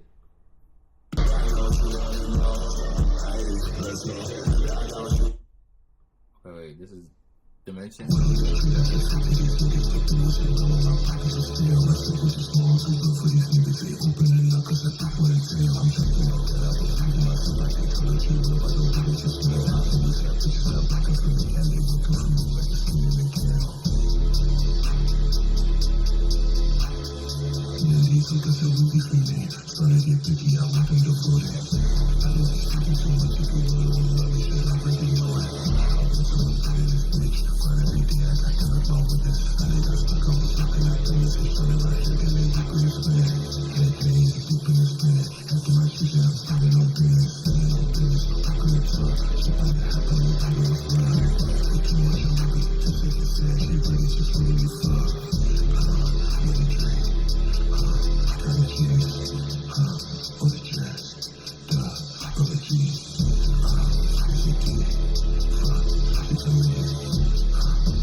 Fuck with that. Hold on.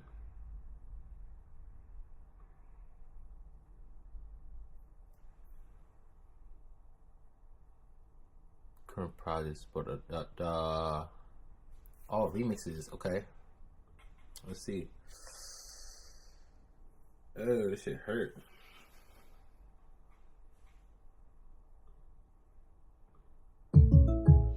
Jake from State Farm. Fucking ads, bro. So I'm celebrating with the Banana Bonanza smoothie. Hey, and you can keep celebrating when you create an affordable price just for you by bundling your home and auto with the State Farm Personal Price Plan. Go bananas. I will. Hey, make it a large. Bundling. Just another way to save with the Personal Price Plan. Right Like a good neighbor, State Farm is there. Prices are based on rating plans that vary by state. Coverage options are selected by the customer. Availability, amount of discounts and savings, and eligibility vary by state. I never wanna go in your mind. I know I can lie, I think you add. You're like a gunner, and now I can find me. If I were any boy, I thought inside.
This shit hard. I don't remember what song it is originally, but like if I'm hearing this, I wouldn't care.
That's actually tough.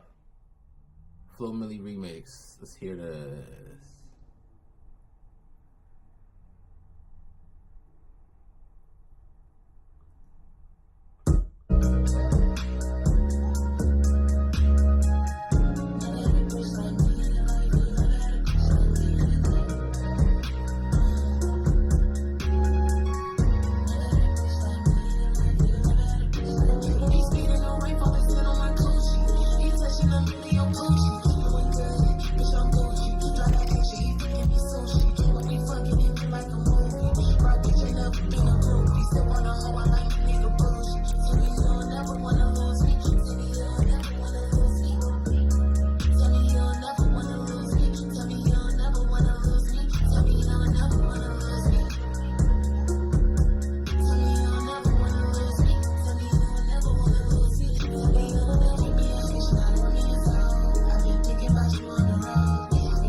What the fuck?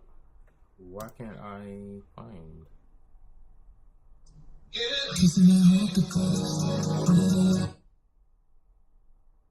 Okay. Digga D remix.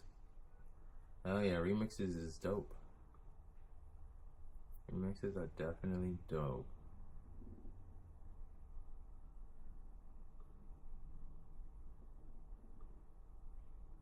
Yo, what the? Stop making me try to make.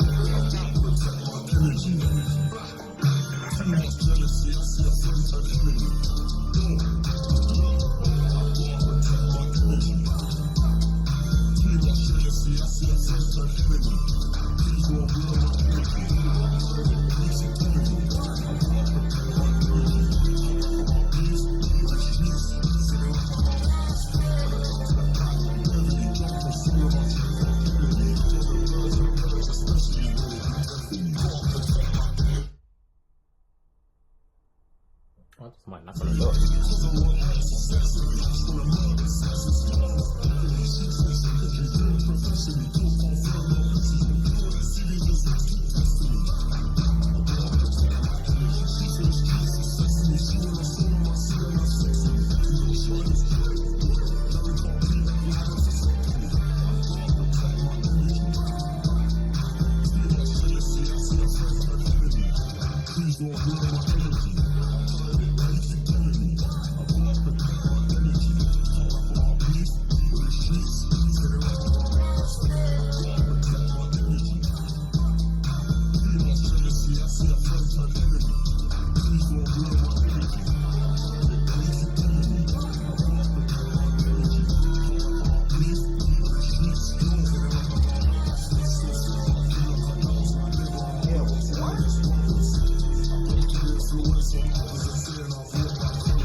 yo. I'm digging the remixes, y'all. You know, you don't have to necessarily be the artist. You could put other artists' art together with other art, and then wow, makes a whole new thing. You know, stop trying to make me sound like first. Yeah. Hi, this is Stu Leonard, and we have your perfect Christmas tree. Starting at $32.99, our trees are fresh cut and delivered daily from our farmer Pierre. Bonjour from Canada. And for every tree... Oh, shit. No.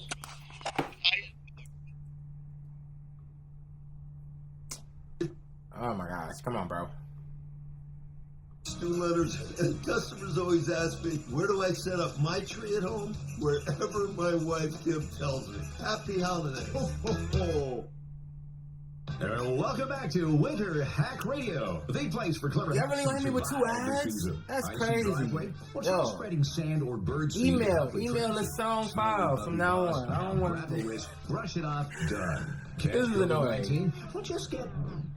Actually, there's no hack for COVID-19, but if you test positive... Oh my god. Anyway, word. I'm not even supposed to be doing reviews right now, just reacting to YouTube right now. But yeah, word. Music files, send it through to the email, or make it downloadable. Like, WeTransfer is cool too, because then it just disappears after like 3 days, which is dope. But yeah, let's hear this.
Fire.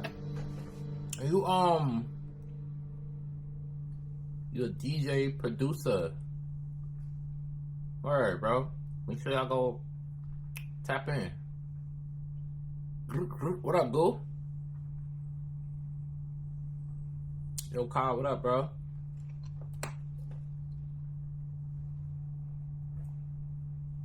Here you go, pull up. Come get your charger. No.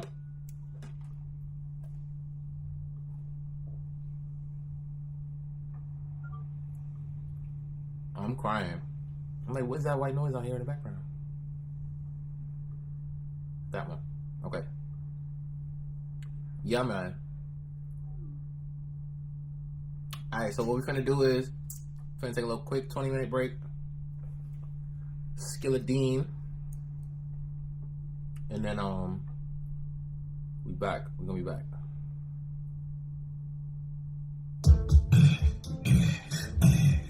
Why did I hear that 2 seconds into watching this movie? I don't know if I'm watching a bad.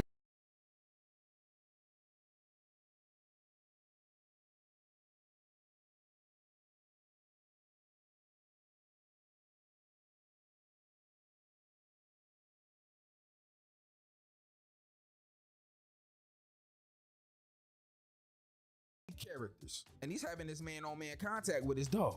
Nutso, somebody that's important to the story but also isn't in the story because they died 2 minutes into the story. I guess Shep and Nutso were having a little competition, friendly rivalry where they can see who jumps the highest. Just so happens that they were on a rooftop. You can clearly see this was stupid, but what do I know? I'm not a physicist, but all I can say is that drop definitely killed this. And ever since then, it's been haunting my man Shep. You can tell by the fact that he woke up hyperventilating. This motherfucker sweating like he got a fever. God damn. Anyway, let's move on. This is Kylie Watson, an all-American high school basketball player. And he also thinks he's Kobe Bryant, but he has the head of a peanut. Bro head shaped like this shit's off the Proud Family movie. Anyways, he's having a game right now, and for some reason he feels like the reason that his team ends up losing is because of the referee. But it's not because of that. It's because this isn't a team player. Pass the ball, nigga. You're not that nice. Whoa, wait a minute. Nigga, is that Tupac?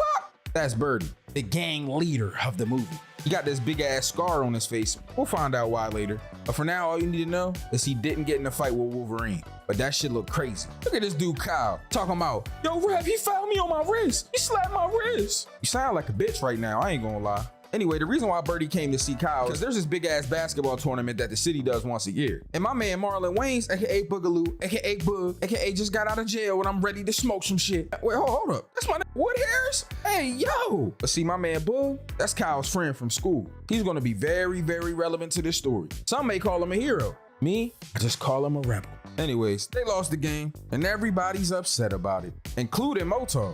Like, why is he so mad? Talking about, man, your man ain't shit. Look at it, man. You brought me out here to watch a miss an easy ass mid-range jumper.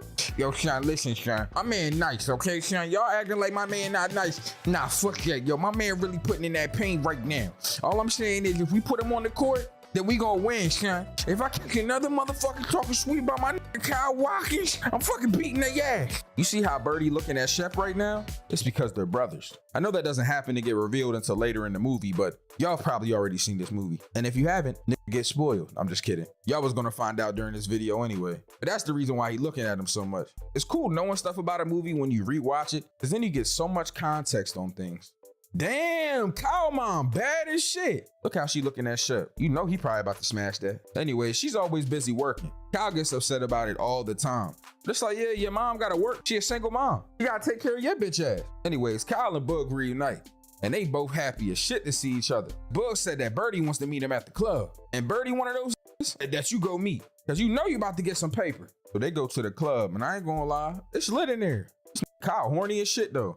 As soon as he walked in there, that's the first thing he had his eyes on. Yo, Birdie Shine, this my man Kyle Shine. Man, this nigga named Kyle Lee Watkins. You sound like a lawyer slave. Nigga, what kind of name? Damn, cuz you gonna diss me about my movie? So Birdie take this nigga upstairs, bro. And as soon as he go up there, bro, he introduce him to a bad little joint. Damn, I want some of that. Man, call her over then, shit. When we call Shorty over, she get the kissing all on his neck, making out with him and all that. Like, damn, cuz, get a room. Damn, bitch, get up off. Cloud chaser. So this white guy walk up, he talking to this nigga Birdie and shit, and he already know who Kyle is. Shit, everybody know that my man Kyle about to make it to the league. Anyways, my man Birdie gave this nigga some bread and told him to go talk to the little shorty. Talking about, tell her I sent you. And there's a lot more bread coming at that. Yo, hold on. What is this nigga Shep doing, bro? This nigga hooping against nobody? Yo, he lost his mind, bro. I ain't gonna lie.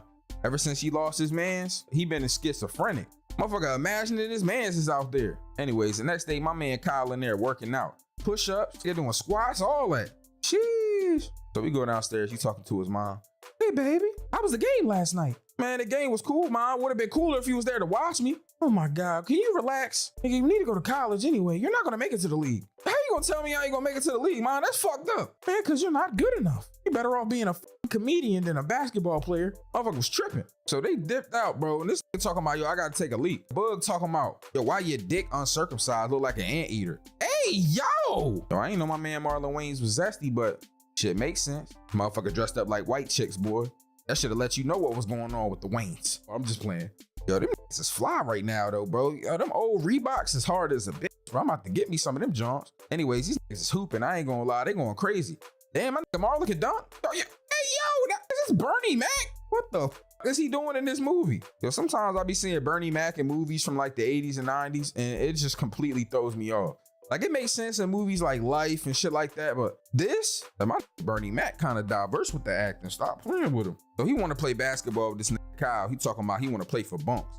And I ain't gonna lie to you, I had no idea what the fuck bunks meant. So you know me, I had to look that shit up because I'm 30, but I wasn't born in 1930. God damn. So playing for bunks means that the loser has to get kicked in his ass. Who was playing for that? So they made a bet, bro. And it's basically first person to score a basket wins. Now my man Bernie went to go score, bro. Block this shit. So here come Kyle, bro. He come here, flipped him around off the back. Yo, this nigga playing and one ball right now. You think he hot sauce? Got my man Bug to pass it back to him. Come here. Gave himself a motherfucking assist off the damn glass.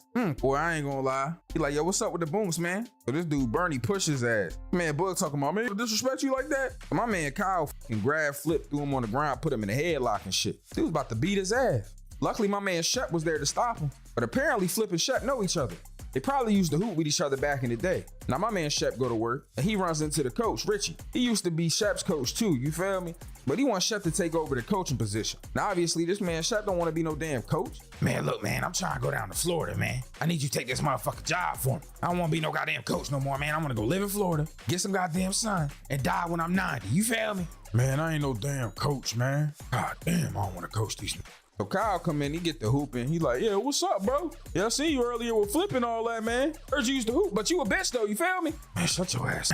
You need to spread your fingers more when you shoot. Flick your wrist a little bit more so it snap better. Man, you don't know shit about basketball, man. I'm the truth, cuz. So the coach called my man Kyle in, and they get to having a conversation about the fact that he fucked up his whole recruitment process. You see, the other day, he lost in front of the dude that was trying to recruit him to Georgetown. He even went up to him and tried to talk to him directly. You know damn well that's against NAACP. Yo, I said NAA, I meant NCAA. Anyways, recruitment people aren't supposed to talk directly to players. You know, anything can happen, bribes, all types of stupid random shit. But Richie on his ass and telling him that he needs to be a team player, or the people that's recruiting ain't gonna give him no damn letter. They ain't gonna help him get into Georgetown. But my man Kyle, he just know that if he gonna score them buckets, that's all that matters. So this man Kyle just keep missing shots. So we decided to spread his damn fingers out a little bit, like that dude Shep told him. But then he gonna make the damn shot anyway. Should've listened to your mans in the first place. Spread them fingers or spread them cheeks. All right, my fault, that was crazy. So what's my man Shep doing right now? At a funeral? This nigga dressing like Blade, bro. What the fuck you think, he Wesley Snipes? So Tupac comes walking up on him, and this is where it gets revealed that they're brothers and that her mom passed away, because he used to be the man back in the day. Now when Shep left, they ain't have shit, ended up broke, lights off, all types of shit. And because of that, my man Tupac had to step up, get in the game, put him in a duplex, big ass TVs and everything. And he wants him and his brother to come together so they can be the man in the city. But Shep don't want none of that. You see, my man Shep just came back for the security job, check on things, and to dip off. They don't even plan on staying that long. Tupac mad as shit. Man, what you think, you better than niggas, man? I never said I was better than niggas, man. That ain't what I'm here for, man. Man, you sound like a bitch right now. It's cool, though. Go be a security guard. Washed up ass basketball player. Now, my man Shep is at the coffee shop the next day, and this shorty came walking up with a big old ass. God damn. Talking about he in here, frowning every day, eating by yourself. Shorty ass fat. I ain't gonna lie. God damn. But he ain't even give her the time of day. So Kyle mom come walking in, yo, and ask this nigga Shep if he done. Motherfucker got PTSD, couldn't even touch him. So they flirting a little bit. They never show him actually asking her on a date, but they ended up going on a date at some point. To this day, I don't even know how that happened. I mean, I guess that little interaction in the coffee shop was enough for her to be going. It is what it is, man. Anyways, Kyle come and they were supposed to go to the movies, but she had to go to work and shit. He mad as hell once again. But at least this time she said when he go to the league, happy as shit. You said when I go to the league. Yo, here this nigga Shep go again. This nigga out here hooping with nobody. But Kyle a real hooper, so I mean, he see a hooper, he know a hooper. He like, God damn, so he got some moves, don't he? Nigga Motog in the car, he mad as shit because he ain't gonna be able to play no hoops. Yo, don't worry about him, son. He just mad because he gonna be on the fucking bench and you gonna be scoring all them points. And shut your whole ass up, man. Pull over real quick. So we pull over, bro, and he collecting his bread. Beat the shit out of two niggas. pistol whipped the fuck out this dude. Talking about, I'm a soldier, so I'm a soldier. Ain't nobody trying to hear that shit. Yo, Ken, I ain't gonna lie, me to fucking hug or something. What the fuck is wrong with you? So Kyle see this dude Shep walking and shit. Bro got a badass attitude all the time. He just asking to hoop with him. This man Shep ain't trying to hoop. Nigga so mad, man. My man Kyle at practice, he hitting shot after shot after shot. Damn, the light-skinned John at the coffee shop mad as shit cause they on a date. I guess you just wasn't his type, sis. So they end up going to dinner. Going out to a movie, kind of fucked up. Now all of a sudden she got time to go on dates, but no time to chill with her son. Like, god damn, so you gonna use your free time to chill with this random ass nigga you just met? Mama gotta have a life too. Ain't nobody trying to hear that shit. Bro, women be going for this, bro. I ain't gonna lie, bro. That shit kind of had me hot. Like, I know y'all gonna be in the comments taking up for it and all that. I understand. But that shit really did piss me off because he's been trying to spend time with his mom the whole movie. All of a sudden, she meets this handsome guy and now she just going out on dates. What the fuck is that? I ain't doing nothing like that to my motherfucking kids, man. That's crazy. Anyways, my man Shep walking the next day, he run into his brother Birdie again. Hey, what's up with you, Jazz? If it isn't my no NBA playing, stupid, lame ass security guard brother. Man, is you done, bro? I'm about to put a scar on the other side of your face. You look like Shanks right now. Anyways, at the next game, my man Kyle is hooping on these niggas, bro. I mean, dropping straight buckets on their ass. But once again, he's not passing the ball. Bro, you gotta pass the ball sometimes, man. So my man Shep go to talk to this dude, Richie, bro, and he accepts the coaching job. All it took was him getting a little shorty that he can fuck with. Now he want to take the job and stay in town. So he trying to express himself and how he feels to his mom about him going on dates and shit. You know, the fact that he's been trying to spend time with her, but now all of a sudden she got time for this. And like any typical parent, she just shut him up. Talking about, you don't pay bills, you don't do this, don't disrespect me. I just don't understand. How come kids can't have voices? Maybe he should have went about it a different way. I get it. He ain't have to disrespect his mom like that. Talk to her all crazy and shit. But why did she have to like cut him off? He feel how you feel. It's fucked up, man. Anyways, he end up dipping off and shit. He go see this dude Flip so he can ask some questions about Shep. And here comes Scarface and his goddamn help, Birdie and Motar. Beating the shit out of this nigga. They almost shot him. Man, you need to ask this nigga about it, man. Ask this nigga about it. That's his brother, man. Motherfucking Scarface. Man, listen, man. Don't worry about that nigga, man. Fuck my brother, man. You know what I'm saying? So they dip off, bro, and they obviously having some bad thoughts about this nigga, you know what I'm saying? Flip. They're about to do something bad to him is what I'm basically trying to tell you. Anyways, my man Kyle at his next game and shit, and his mom pop up. But this time, she pop up, and this nigga Shep there. Like, Dan, did you come to see me play? Or come to hang out with this Shep? I know I keep talking about this, but it is kind of crazy. Like, am I tripping, y'all? Let me know in the comments if I'm tripping. But I just feel like, god dang, like I know I ain't tripping, bro. But you know what? I'm done ranting about it. So they getting killed out there, I ain't gonna lie. He's thrown off because obviously he's upset about his mom and Shep. Now he ends up getting a technical foul because he angry. So the security guard grabs him and he's like, all right, come on, bro, we gotta go, bro. Cause he's about to crash out. Shit, the recruiter mad as shit. Man, this bitch ass nigga fouled me, man. And I know he fouled you, man, but you gotta calm down. We get mad, yo. He get to slapping lockers with a fucking chair. What the fuck you think this the WWE, guys? His name is John Cena. He mad as shit. He sit on the bench, you know what I'm saying? He trying to calm down while the other security guard talking to him. Nigga Shep come check on him. Hey, Carl, you good, cuz? Man, fuck you, man. I don't want you seeing my mom's no more, man. Playing with you, you can stay away from her, man. Or what? You gonna hurt somebody? And she ends up slapping this in the face. Damn. He talking about he protecting her from him and shit. This nigga Shep just walk off. So Richie get to telling this dude Shep that he needs to watch out for Kyle, that he needs to help him, teach him how to handle pressure. Man, what the fuck you know about handling pressure? This nigga lost his friend and lost his mind. You asking a nigga that can't even get their own mind together to help somebody else get theirs together. Man, that shit wicked. Now the tournament about to start soon. They setting it up and everything. Now they on the basketball court, this man Bug tripping. Why did bro show up dressed like this? They practicing, they getting things together, man. The shootout about to happen, everybody happy. You know what's up. This putting baby powder all on his fucking hands though. What the fuck, he about to be a pimp? Now my man on the basketball court, you feel me, Shep, playing his man Nessa once again. And this bitch ass brother Birdie come up. It was good, what you got? What you want from me, man? What you want me pat you on the ass, tell you doing a good job, cuz? Want me give you a little noogie? You know what I'm saying? What the fuck you want, man? I just heard you was leaving, man. I'll tell you bye, cuz. So this man Shep, man, he realized like, bro, I gotta do something. he see a little dude on the other end of the court trying to teach his little kid how to play and shit. And he realizes like, man, I gotta look out for Kyle. So he goes to make up with Kyle's mom and all that. But she don't want to f with him. She said he a runner, he a track star. Shit, I don't blame her. Anyways, they at the club and shit. And this man, Birdie, is embarrassing the f out of my man Bug, cuz. So Bug talking about how he want to hoop at the shootout and how he want to play college ball and shit. And Birdie talking about, man, you can't even read, man. You telling me a joke, man? Yeah, Sean, just telling you a joke, man. Come on, college ball. You know I can't play no college ball, Sean. So Kyle go to go check on this man Bug and shit. Bug explaining to him like, look, man, I just don't want to, you know, what happened to me to happen to Flip and shit. He ain't know what happened with Flip, but this dude Birdie cut him up for no reason. So Kyle go running to the court to go find him. So at this point, my man Shep pop up and explain to him that dude Flip, he dead. And I ain't gonna lie, they playing for bunks this time. This dude Kyle some ass. He ain't scored nothing on this nigga. Got his ball stolen like 18 times.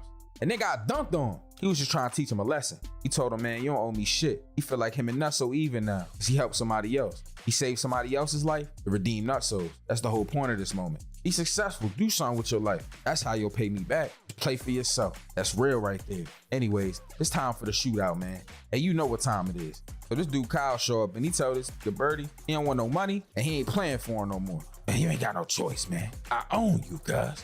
Shit ain't over, and your ass gone, bud. I see anybody talking to Bud, y'all going too, man. Yo, Ken, I ain't even do shit, Ken. What the fuck, Ken? So my man Kyle walk up on Rich and he like, look, man, y'all need any other points? He like, yeah, I got you. So now they hooping. We get a time lapse of all these teams playing against each other. They going back and forth, both teams winning, and eventually they both get to the finals. Shit, that man Motar was tripping on the court. At some point, it don't even feel like you hooping. Fuck, you in the WWE? Now my man Kyle ends up getting this letter from Georgetown in the middle of the whole shootout happening. That motherfucker happy as shit. He looked like he could have gave Richie head. Hey, yo, that was crazy. But the problem is, my man Birdie, he tells him straight up that if he doesn't throw their last game, he's gonna tell Georgetown about the money he gave him. And then he ain't gonna be able to play college ball anywhere. This is a recipe for disaster. Now my man Shep back at the crib packing everything up. He on his way out of town. While my man Kyle is getting his ass beat. I mean, terribly. And the ref ain't calling no calls. On top of that, every shot that they put up getting deflected. These just getting turnovers. Bro, they is on this ass. It gets to the point, bro, that they're down by a whole lot of points. And one of the players ends up getting injured. Because he gets injured, my man Richie got to find a new player or they're going to have to forfeit. Thank God my man Shep stopped. Because if he didn't, it'd have been assed out. Now, I ain't going to lie, bro. My man Shep got the hooping on these niggas. I mean, literally 10 minutes of straight hooping. It got to the point where they was down by 1 point. He gave my man Kyle an alley-oop, and yeah, he won. So this man Birdie told Motar he had to do what he got to do. Bro ain't up and he ended up trying to shoot Kyle. So my man Shep jumped in the way like he's Superman. Save this and that man Shep might be dead, I ain't gonna lie. God damn. Anyway, there happened to be a cop on the court, and he shot this Motar and killed him. And you remember when I said earlier that my man Bug was a hero? He walked into the club, and he shot this Tupac straight in his chest. Smoked this dumbass motherfucker. And as for my man Kyle, he went to Georgetown and they ended up winning the state championship. Everything was perfect. And right before the movie ends, we see my man Shep and Kyle's mom. My man Shep alive and he got a shorty. Everybody live happily ever after. I ain't gonna lie. Damn, let's go. Why can't you stay organized? I've experienced this myself, and it's called chronic impulse control, where you prioritize short. I just celebrated 1 year being married, y'all. Come on, y'all. Holy shit. Yeah. No cheating or nothing, man. We did it. It was a tough year, though, because the whole time my wife was underemployed. You know what that means to be underemployed? Like, that means she got a job, but she ain't doing what she's supposed to be doing. And she ain't making the money that she's supposed to make. And my God, we never stopped hearing about it. It was tough. She wanted to fix it, but she kept joking about fixing it by going to OnlyFans. Which, yeah, that's funny the first 3 times you make that joke. Around the 19th joke, I'm like, bitch, I think you're serious. Like, you trying to see if I'm with it, you know? And here's the thing, I think I'm progressive enough that I can handle my wife being naked on the internet for money. I think I could get there. I think the thing that scared me the most was, what if she wasn't successful at the shit? Don't put that pressure on our marriage. We just got married, man. How do I support you now? Keep making content, baby. They'll subscribe. Get out there. You know, that's the thing, right? Like, everyone's not making $1 million on that website. There's some women who bared it all and just pulled in $44. And now it's the family's problem, you know? Like, you just hear them arguing through the walls. Why won't they subscribe? I don't know. You study marketing.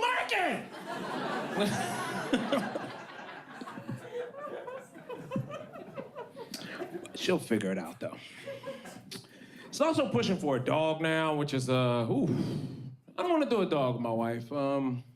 Mainly because she's a pretty girl. I'm not bragging, but she's pretty. And, you know, pretty girls, y'all like y'all dogs little. Not just little, little and sick. I don't know what that is. Like, if he don't come with heart medication, she is not interested. Now, y'all know the dogs I'm talking about. 92 degrees outside. This son of a bitch is still shivering, right? You ever see the dog that can't get warm in July? What the fuck is his problem? It's summer. Pick a real dog, bitch. You're not gonna live through the year. I'm not buying that shit. We're in a weird state with dogs, man. We go too hard. I think that's also why I'm scared to have a dog. I don't think I have it in me to love an animal the way you're required to love an animal today. You're gonna have a dog now, 2025, whoo, you gotta go hard for that animal. People wanna see you go hard. They judge you by how much you give or do not give to that animal. It's not like the 90s where you could just let a dog deteriorate in your backyard. Those days are over, okay? Anybody else grow up with a dog like that, huh? Well, we didn't have no relationship with this motherfucker at all. No one took him for walks or nothing. Grandma was the only one taking him plates. You left, went to college, came back, like, he's still back there? Get the fuck, wow, that is a strong animal, okay?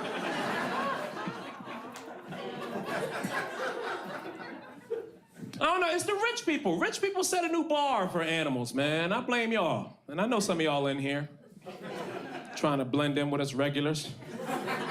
Comedy in a bowling alley? Why not?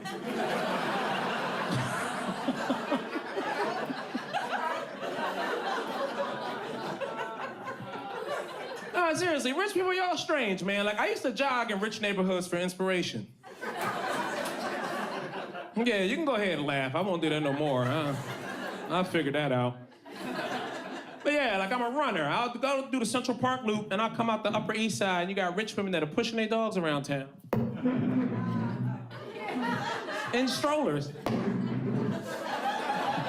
To take them for a walk. That's insane, right? Come on. Dog in a stroller? Putting a dog in a stroller is like putting a condom on a strap-on. You know what I mean? Okay, maybe there's a reason to do this, but if we have to, let's just throw it away and get a new one. What the fuck are we doing?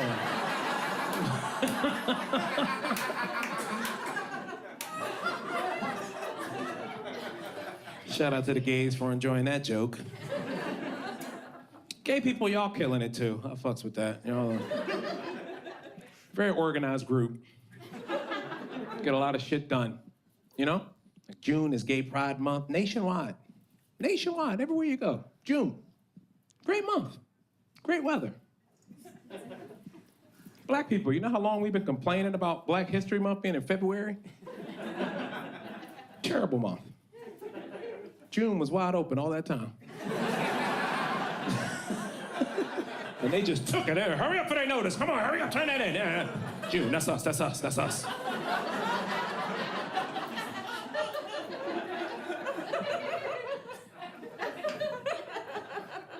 I'm just jealous because I didn't get the opportunity to be gay, you know?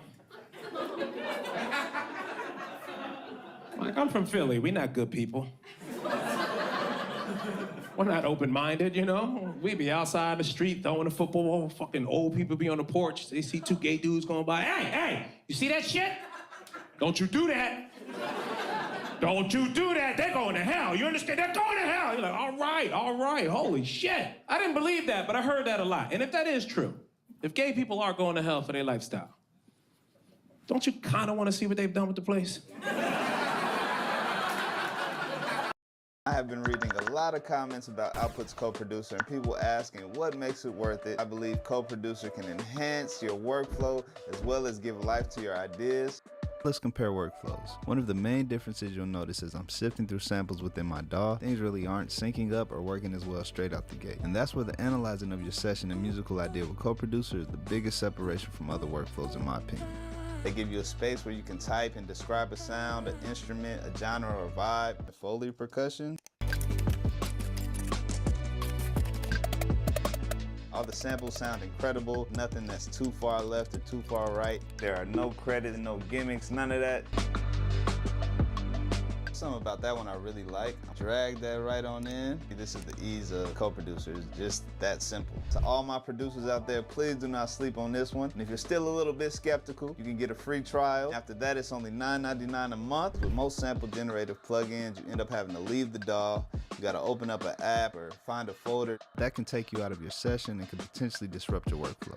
But with co-producer, everything happens directly here within your DAW. It is time synced. Everything locks into your project immediately. You're just finding things really quick, things that are super inspirational right off the bat. My name is Henry. Peace out.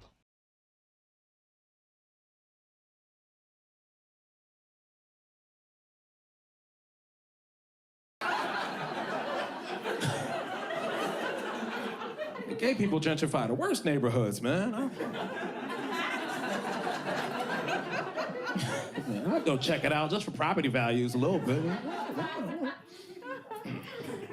Y'all think gay dudes like ever reminisce on pussy? But not like positively. They reflect on it like it's a drug they was hooked on in the 90s. They just sitting around now smoking weed. Remember we was all strung out on pussy? Yeah, I remember that, man. Pussy almost ruined my life.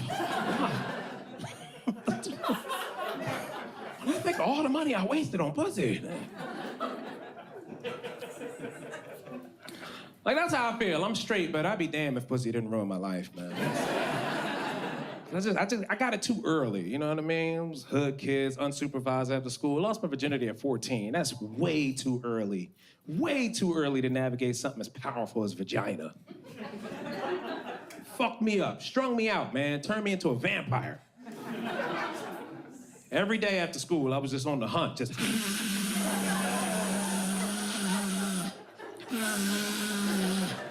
Where is it? Just another taste, please. Please.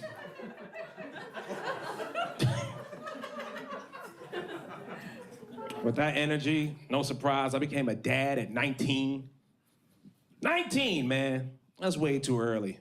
$13 in my checking account when my daughter was born. So you already know, that's a strong and healthy baby. I don't know if you noticed, poor people make the best babies.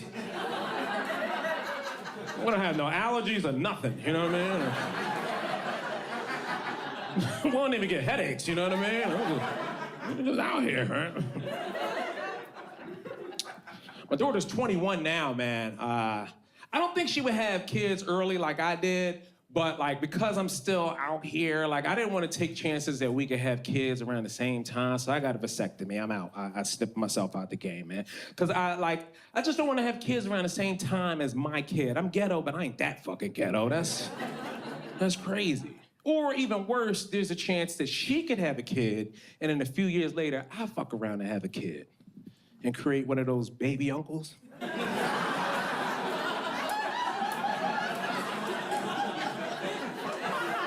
Hey, you ever meet somebody with a baby uncle? It fucks with their mind, man. Don't do that shit. Don't have these motherfuckers growing up jockeying for position in the family their whole life. Hey, man, I'm your baby uncle. You better listen to me. Be like, hey, man, I'm not listening to no baby uncle. Get the fuck out of here, man. Your baby uncle, respect me. They want everybody to know they're your baby uncle. You don't want to escape that shit. You 34 years old, they still calling your job. Hey, tell me this is baby uncle. Call me back. Stop calling me back. Stop calling me back. We cousins, man.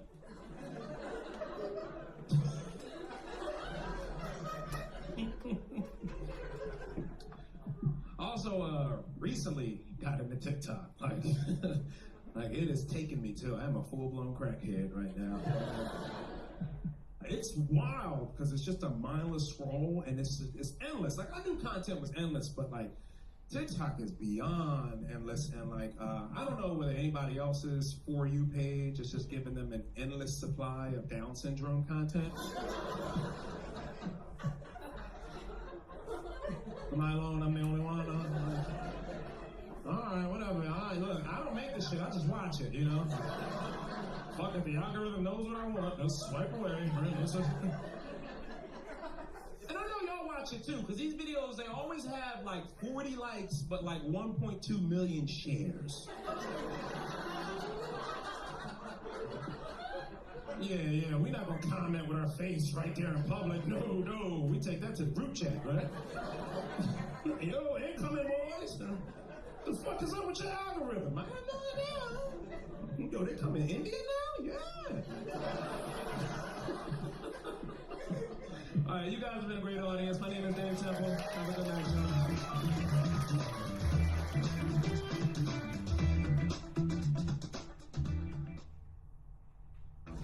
Chevy makes America's most dependable trucks. Because in a Chevy truck, dependability comes standard. Chevrolet, together, let's drive.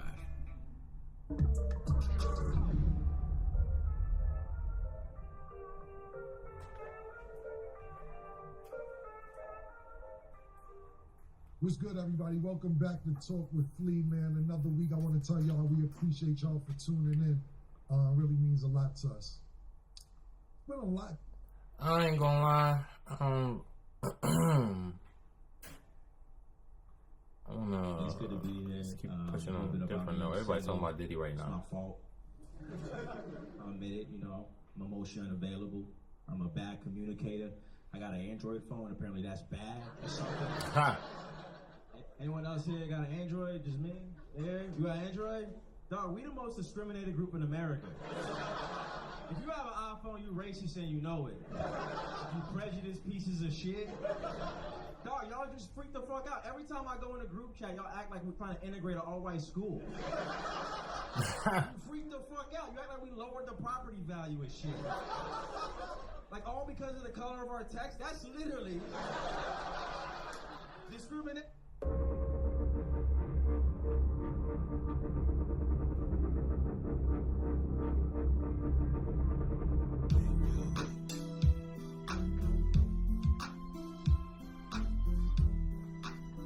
Trash. Man, I need a slow jam that's more fitting to go. Yo, I'm not like, if you was to look at my profile right now, or like you was to guess off rip, you would never be able to tell that I was a LeBron truther. Yes, I tell the truth. I'm not a hater. I don't hate LeBron. I tell the truth about LeBron. LeBron is not elite. He is not elite. Let's just start there. He is not as elite as people portray him to be. He's been fabricated to be this GOAT. And it's not accurate at all. It's a weird depiction. It's weirdly set up. Even from the beginning when he had all that hate on him from his Cavs teammates. Like, that was manufactured. That was very much manufactured. The hate may have been real, but their emotions was manufactured. Because who wouldn't want a phenom coming on their team? They must have been filling their heads with some real evil stuff for them to be talking shit about LeBron when he first came in as a Cav in his rookie year. So even that in my head, like, I'm like, man, that shit was fugazi as hell, bro. Oh. With most of the footage I have of LeBron James from these games. Maybe something that goes well with hand blowing, shirt wiping, bricking, walking, otherwise known as dominating. I get accused of hating. Is anyone ever going to call out these other channels that leave out all the bad and pretend that LeBron's highlights are the whole game? You want to talk about cherry picking and being inaccurate. When are those people going to get called out? All right, what's coming up in the video? It's a very long video, so let me give you an idea of what I will be revealing. How about LeBron's 6 blatant, uncalled moving screens in front of the refs? He's guilty of at least one double dribble that was uncalled. Guilty of playing observation defense only.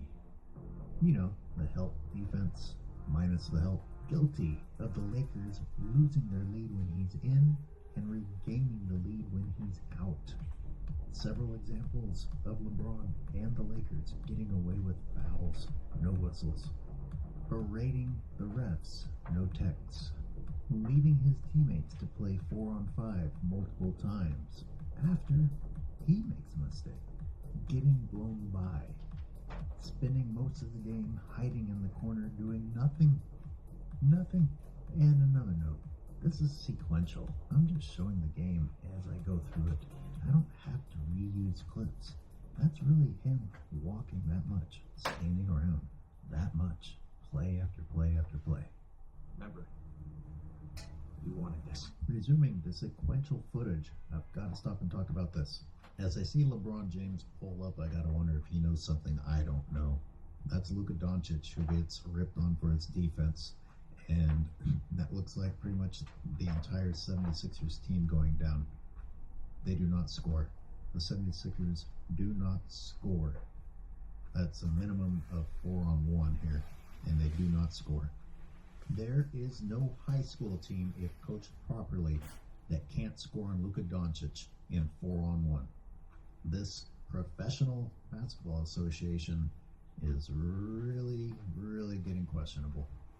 That's the brilliance of Podcast P leading this break, by the way, and almost seemingly intentionally savage. I forgot he was on the 76ers now. Questionable. Man, I'm tired after breaking down one play. Let's take a nap with LeBron. Mr. Dominance. Man.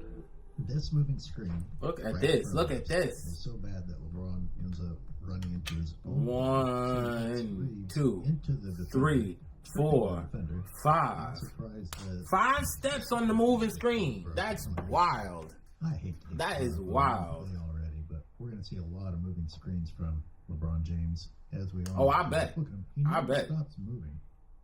But the next thing to notice is the ref.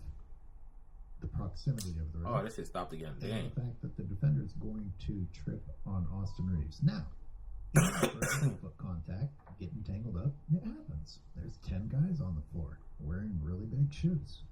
To me, that aspect of the play is a no call. The problem is it's only a no call when it favors the Lakers. The real problem is that the referees won't call the moving screens, which led to the aftermath of the moving screens. Right. And you wonder how LeBron James gets through so many games without having a foul called on him. I broke down another play. I don't know about you, but I could use a break with LeBron James, who heads to the bench.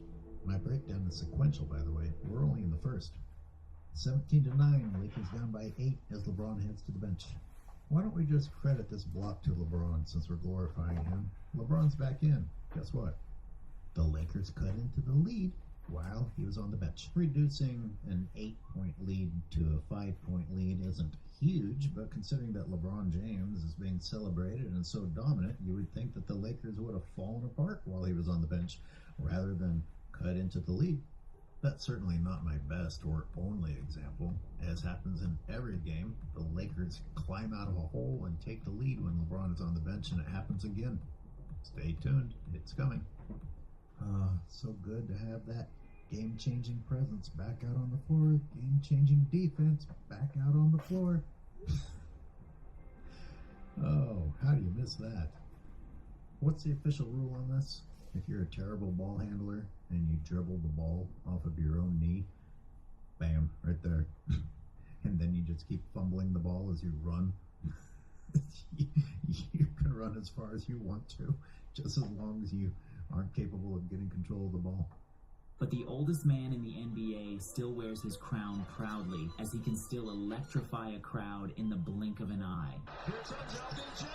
The GOAT channel actually chose LeBron James dribbling off of his knee and fumbling the ball as a time to say, wow, he's electrifying the crowd. Do you have any idea what you're even looking at?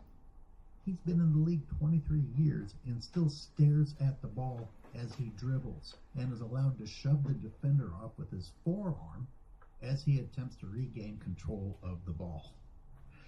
Woo! Electrifying.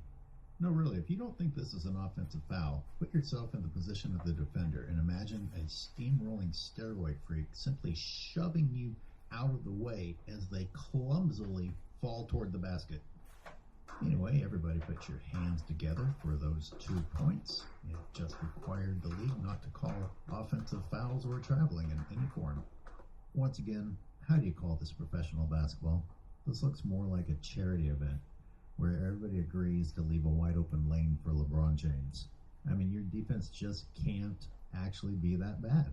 And of course they show a replay of it, glorifying a wide open dunk. I mean, this is exposing the NBA. If anything, Adam Silver should be trying to make stuff like this disappear. The fan base is now so clueless that they don't even understand. Look at that. Guys, that's not a professional basketball team playing defense. That's not a professional basketball team playing defense. Oh, it's LeBron. Let him through. Let him through. Let him through. Let him through. Sir. That gap is absolutely massive. Nah, yeah, he's wild. And it's the play GOAT channel chooses to start his video with. Well, not quite. He actually includes the crowning of himself instead of What LeBron just did in the City of Brotherly Love needs to be investigated. Yes, it does, but not for the reasons that you're implying. Not playing defense needs to be investigated. His steroids allegations need to be investigated. The moving screens with no whistle need to be investigated. The offensive fouls with no whistle need to be investigated. The flopping without technicals needs to be investigated. The traveling without a whistle needs to be investigated. The 76ers defense needs to be investigated. Joel Embiid needs to be investigated from top to bottom. I mean, that guy is terrible. The ever-increasing blowing on the hands needs to be investigated. The ridiculous amount of sweating needs to be investigated. And once again, this play needs to be investigated. Coach, get me out. AOH is cyberbullying me. We only got through the first period, and fanboys, I gotta say, remember, you wanted this. I mean, you literally asked for this. Alright, before we get into the second period, let's cover something. This big night that you're celebrating is less than the top 5 scorers in the NBA average every single night. That wouldn't be so bad, except that y'all are actively calling LeBron James a top 5 player. Luka is one thing, but there's an undrafted player on LeBron's team that scored 51, 9 assists, 11 rebounds this season. Obviously, things have changed in the NBA, and we don't need to get excited about 29 and 7 and 6. All right, action underway. Oh, slow down. It would honestly be a refreshing change if he would make a basketball move of some kind other than just gaining a head of steam to run over people and stiff arm them out of the way and look for a whistle. How are those steroid secretions doing? Wipe them off. Oops. Wipe off a little bit more on this one, maybe. Oh, well, don't wipe your hair on your shirt. Green is a whole new animal. He's actually changing directions on the defender, like he's blocking in football. That shit's crazy, bro. Like, LeBron is a bad basketball player. Like, he wasn't a good basketball player. He was just strong and fast before, but now he's just terrible. Terrible. He is like legit terrible. The spread of his legs on this shot. That's already illegal. Right. The legs have to be shoulder width. He's like, I'm going to trip you with my left. No, I'm going to trip you with my right. Ref. See the guy in front of you? Not only is he moving, he just tried to trip the defender with both legs. And the crazy thing is, I know the refs know the rules because when LeBron was sitting out at the beginning of the season, I was watching them call moving screens. And then I got confused in a whole other way. I'm like, oh, we're going to call it screens this season. Nope, psych me up. Look at Jackson Hayes having no problem with Joel Embiid and another defender. Watch their foul the ball handler here. I'm slowing it down, and he gets the left arm, gets him at the elbow, gets him so good it yanks his arm down. That's a pretty terrible no call. Back to LeBron, working his butt off on defense. He's able to just waltz over and catch another rebound below his shoulders. Watch this one. I think it could be a double dribble. He stops his dribble like he's going to shoot, loses the ball, and then regains it himself without anyone else touching it. I don't know. I mean, when a defender doesn't touch it, and you do that, bullshit. The key Bullshit. of this discussion is the fact that he intentionally brought his dribble to an end. He didn't lose control and then try to regain control. He faked the loss of control. He definitely did. Slipped out of his hands. All those Malco secretions. Time to blow on those Malco secretions. Working so hard out there, he's sweating out of his palms. Okay, on this play, I'm freezing here. Take a look at who you can see on the floor. There's nothing like a haircut to make you feel alive, relevant, you know. And then you feel like $1 million when you get out the chair, you know. My name is Oscar. I'm a barber by trade. I've been doing it for 17 years now. Long time. Yeah, it's been a while. During the holidays, a bunch of local barbers, we go back to the New Orleans Mission, which is a homeless shelter. Something as simple as a haircut, you know. Take a look in that mirror and you're looking at somebody that you probably haven't seen in years. My mom's always been one to, you know, just always give back. And I think, you know, subconsciously, I think that's where I got it from. She would cook for the kids in the neighborhood. Yo, what the hell is this? Skip. And guess who's been waiting on the other end, nice and comfy and resting, and just Look at him. watches Look at him. the other team go by. Thanks for your contribution, LeBron. Oh, he's Trash, so tired bro. from watching. He signals to be called out. Trash, bro. Is it tiring watching your team play 4-on-5 LeBron James? Because I'm pretty sure it's tiring for them to actually play it. Oh, I can't come out yet. Better slowly waltz up the floor in this fast-paced NBA. And there he is working hard. Oh, there's LeBron's actual job. Complaining in front of a ref so the ref will call a late whistle. Or maybe it was Jackson Hayes falling because the refs just can't resist blowing the whistle when someone falls. Jackson Hayes can't score. They're going to go right whistle. Boy. Wow. Even the It was an awkward-ass layup. announcers It was didn't trash. like that whistle. That late whistle also got LeBron what he wanted, a chance to come out of the game. God, look at him. He looks like someone dumped a bucket of water on him, and all he's been doing is walking and complaining. Oh no, he had those 2 layups. My bad. He's the GOAT. He's sitting on a dozen points. Going straight up in the air. That's vertical. Look at how he goes around LeBron James like he's a parked car on a freeway. What the hell? And then we have something that the refs are very inconsistent about, and that's calling a play like that. Sometimes, if you're straight up and down, they're okay. They're just too inconsistent. That's verticality. Michael by DeAndre Ayton. And cost Philadelphia a couple of points. Notice that Mr. Dominance has decided that he's earned another playoff. Yo, LeBron is still not there. LeBron is still not there. That's because he was busy doing this. That's crazy. You need a head start when you're going to be working this hard. And that's how you get cherry picking points.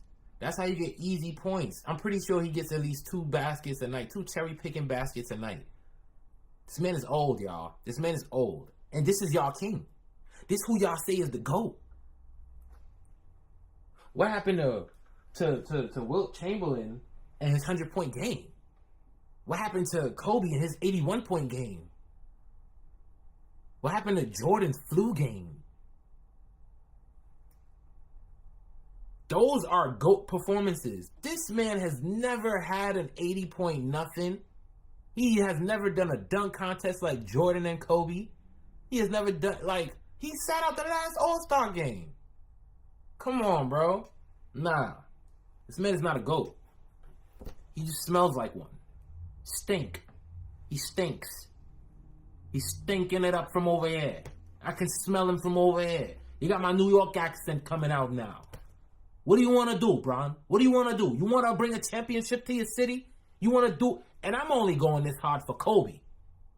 It's Kobe. That's his team. Rest in peace, Dr. Buss. Rest in peace, Kobe.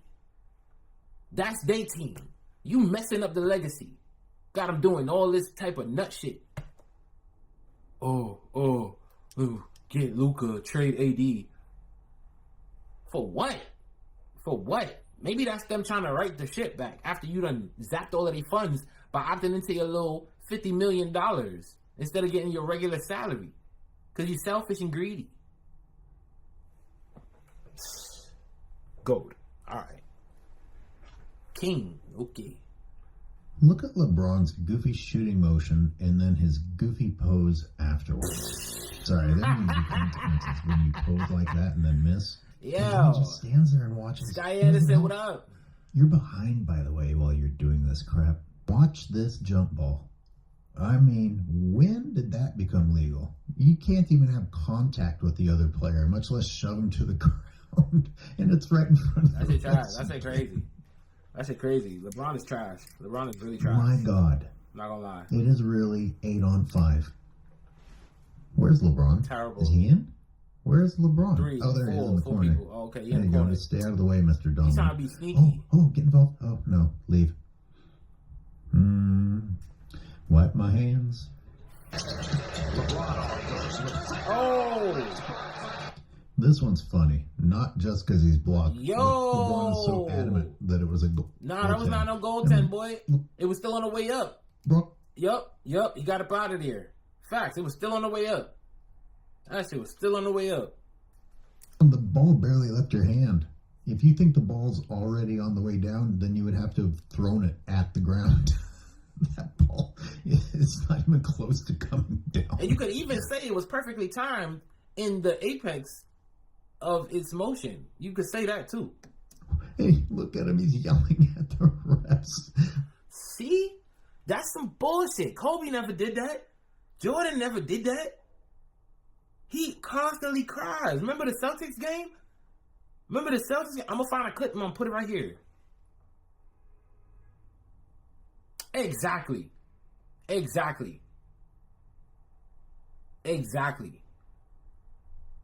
Case in point. No one ever had a meltdown. Not Jordan, not Kobe, not Wilt Chamberlain, not Magic Johnson, not anybody else who can be in the GOAT conversation. Because there can be several GOATs. It's a farm. The NBA is a system. Literally. It's a farm. You can't have one GOAT. You got several GOATs. He not one of them. He is not one of them. He one of them I can't say that word. He one of them silly GOATs. Them GOATs that pass out if you scare him too much. Yeah, he's that. LeBron is not even close. I think the steroids are affecting some other things too. Look at this still frame. His the memory. poor ref has just been berated this whole time. Yo, Sean, what up, LeBron bro? James in the middle of a snarl, and the ref looks like he's actually laughing. Oh, you can only. I can't imagine LeBron being a ref in this league. All right, watch this play. Do not Look at take LeBron LeBron serious. up at the top of the screen. Sorry, copyright pause. Mr. Electrifying. Here's Luka. This is the same play. Now look at the LeBron angle. Just chilling over there, keeping his hands warm. For what? And let's roll right into the third period. And we start off with a reminder of how much LeBron James's shot is respected. You get him, killer. Thanks for being here. That's crazy. Again, thank you so much. 6'8" for no reason. For no flipping reason. Yes. No, I'm not lying. No, I'm not lying, bro. LeBron? No. Sorry. I'm sorry. He's sorry. He's sorry. Thank you. These are sequential plays, people. I'm just rolling through the third period. This is what LeBron James's life looks like. I got my reactions on. How you do that shit again? All right, there's a timeout, so they showed some replays, and this is a foul on LeBron that didn't get called. That's Ayton crazy. Shoved him in the back also. Speaking of, you remember when LeBron got blocked by Embiid earlier? They didn't show a replay. No, but they'll show a replay of LeBron not having blocked, but pretending he had blocked, but they won't show LeBron again. Again, we're just moving through the game, and this is crazy. LeBron actually looks like. I think I could do this. This shit crazy, cause when you think about it, it's like, yo, he dead jamming up space, bro. He dead jamming up space. He not nobody. He's just another traffic cone on the floor. He's not doing anything. He lost his finesse. He lost his touch. He lost it. We break it down. Yeah, 23, low lights, no way. That's what I'm talking about. Yeah. Bring that ass here, boy. Yo, LeBron James is dookie dirt in year 23. He should have retired last year. Should have been his, what do you call that thing? His, what they gave Kobe, what Chris Paul was about to get. It should have been his, like, ceremonial year out. Done. Word. The Lakers have not won a championship, a real championship, because that bubble was not it. No. It got an asterisk on it. That championship has an asterisk on it. When the last time they won before that? It was Kobe, right? He didn't bring them 2 chips. He bought them 1. He bought Cleveland 1. He bought Miami, what, 2? So he got 4? This man is a sick individual, bro. To think that he's still he's still a viable option on his own team. Like, it's the star power and the fact that he's big. He's huge. And then boom, we don't want to get started on why he's huge. Or all of the fishiness about his physicality and all of the steroid allegations. We don't want to get started into that, bro. Like, I don't know, man. It's just too many weirdness. There's too much weirdness going on with this man's career, man. Yeah, we breaking down year 23 lowlights. Yes, sir. Because he don't have enough highlights in year 23. I guess that's just just what it is. I ain't gonna lie. I'm fucking with the Sixers' old uniforms. Like, I like the. It reminds me of Allen Iverson. Like, specifically this jersey right here. Like, with the 3 on it. It just reminds me of AI. I like the old Philly unis. They gotta do that more often, like do the retro stuff more often. But yeah, bro, like I'm waiting for him to. I'm waiting to see what's up. Bro. Cause what was done in the dark is gonna come to the light. All that cap he been feeding us for years, we gonna find out. We gonna find out what's up for sure. We definitely gonna find out what's up. But yeah, I'm glad I got a LeBron advocate in here. And I'm gonna start remembering y'all. I'm gonna start stacking them up. I'm gonna start remembering who was who and who and who was what.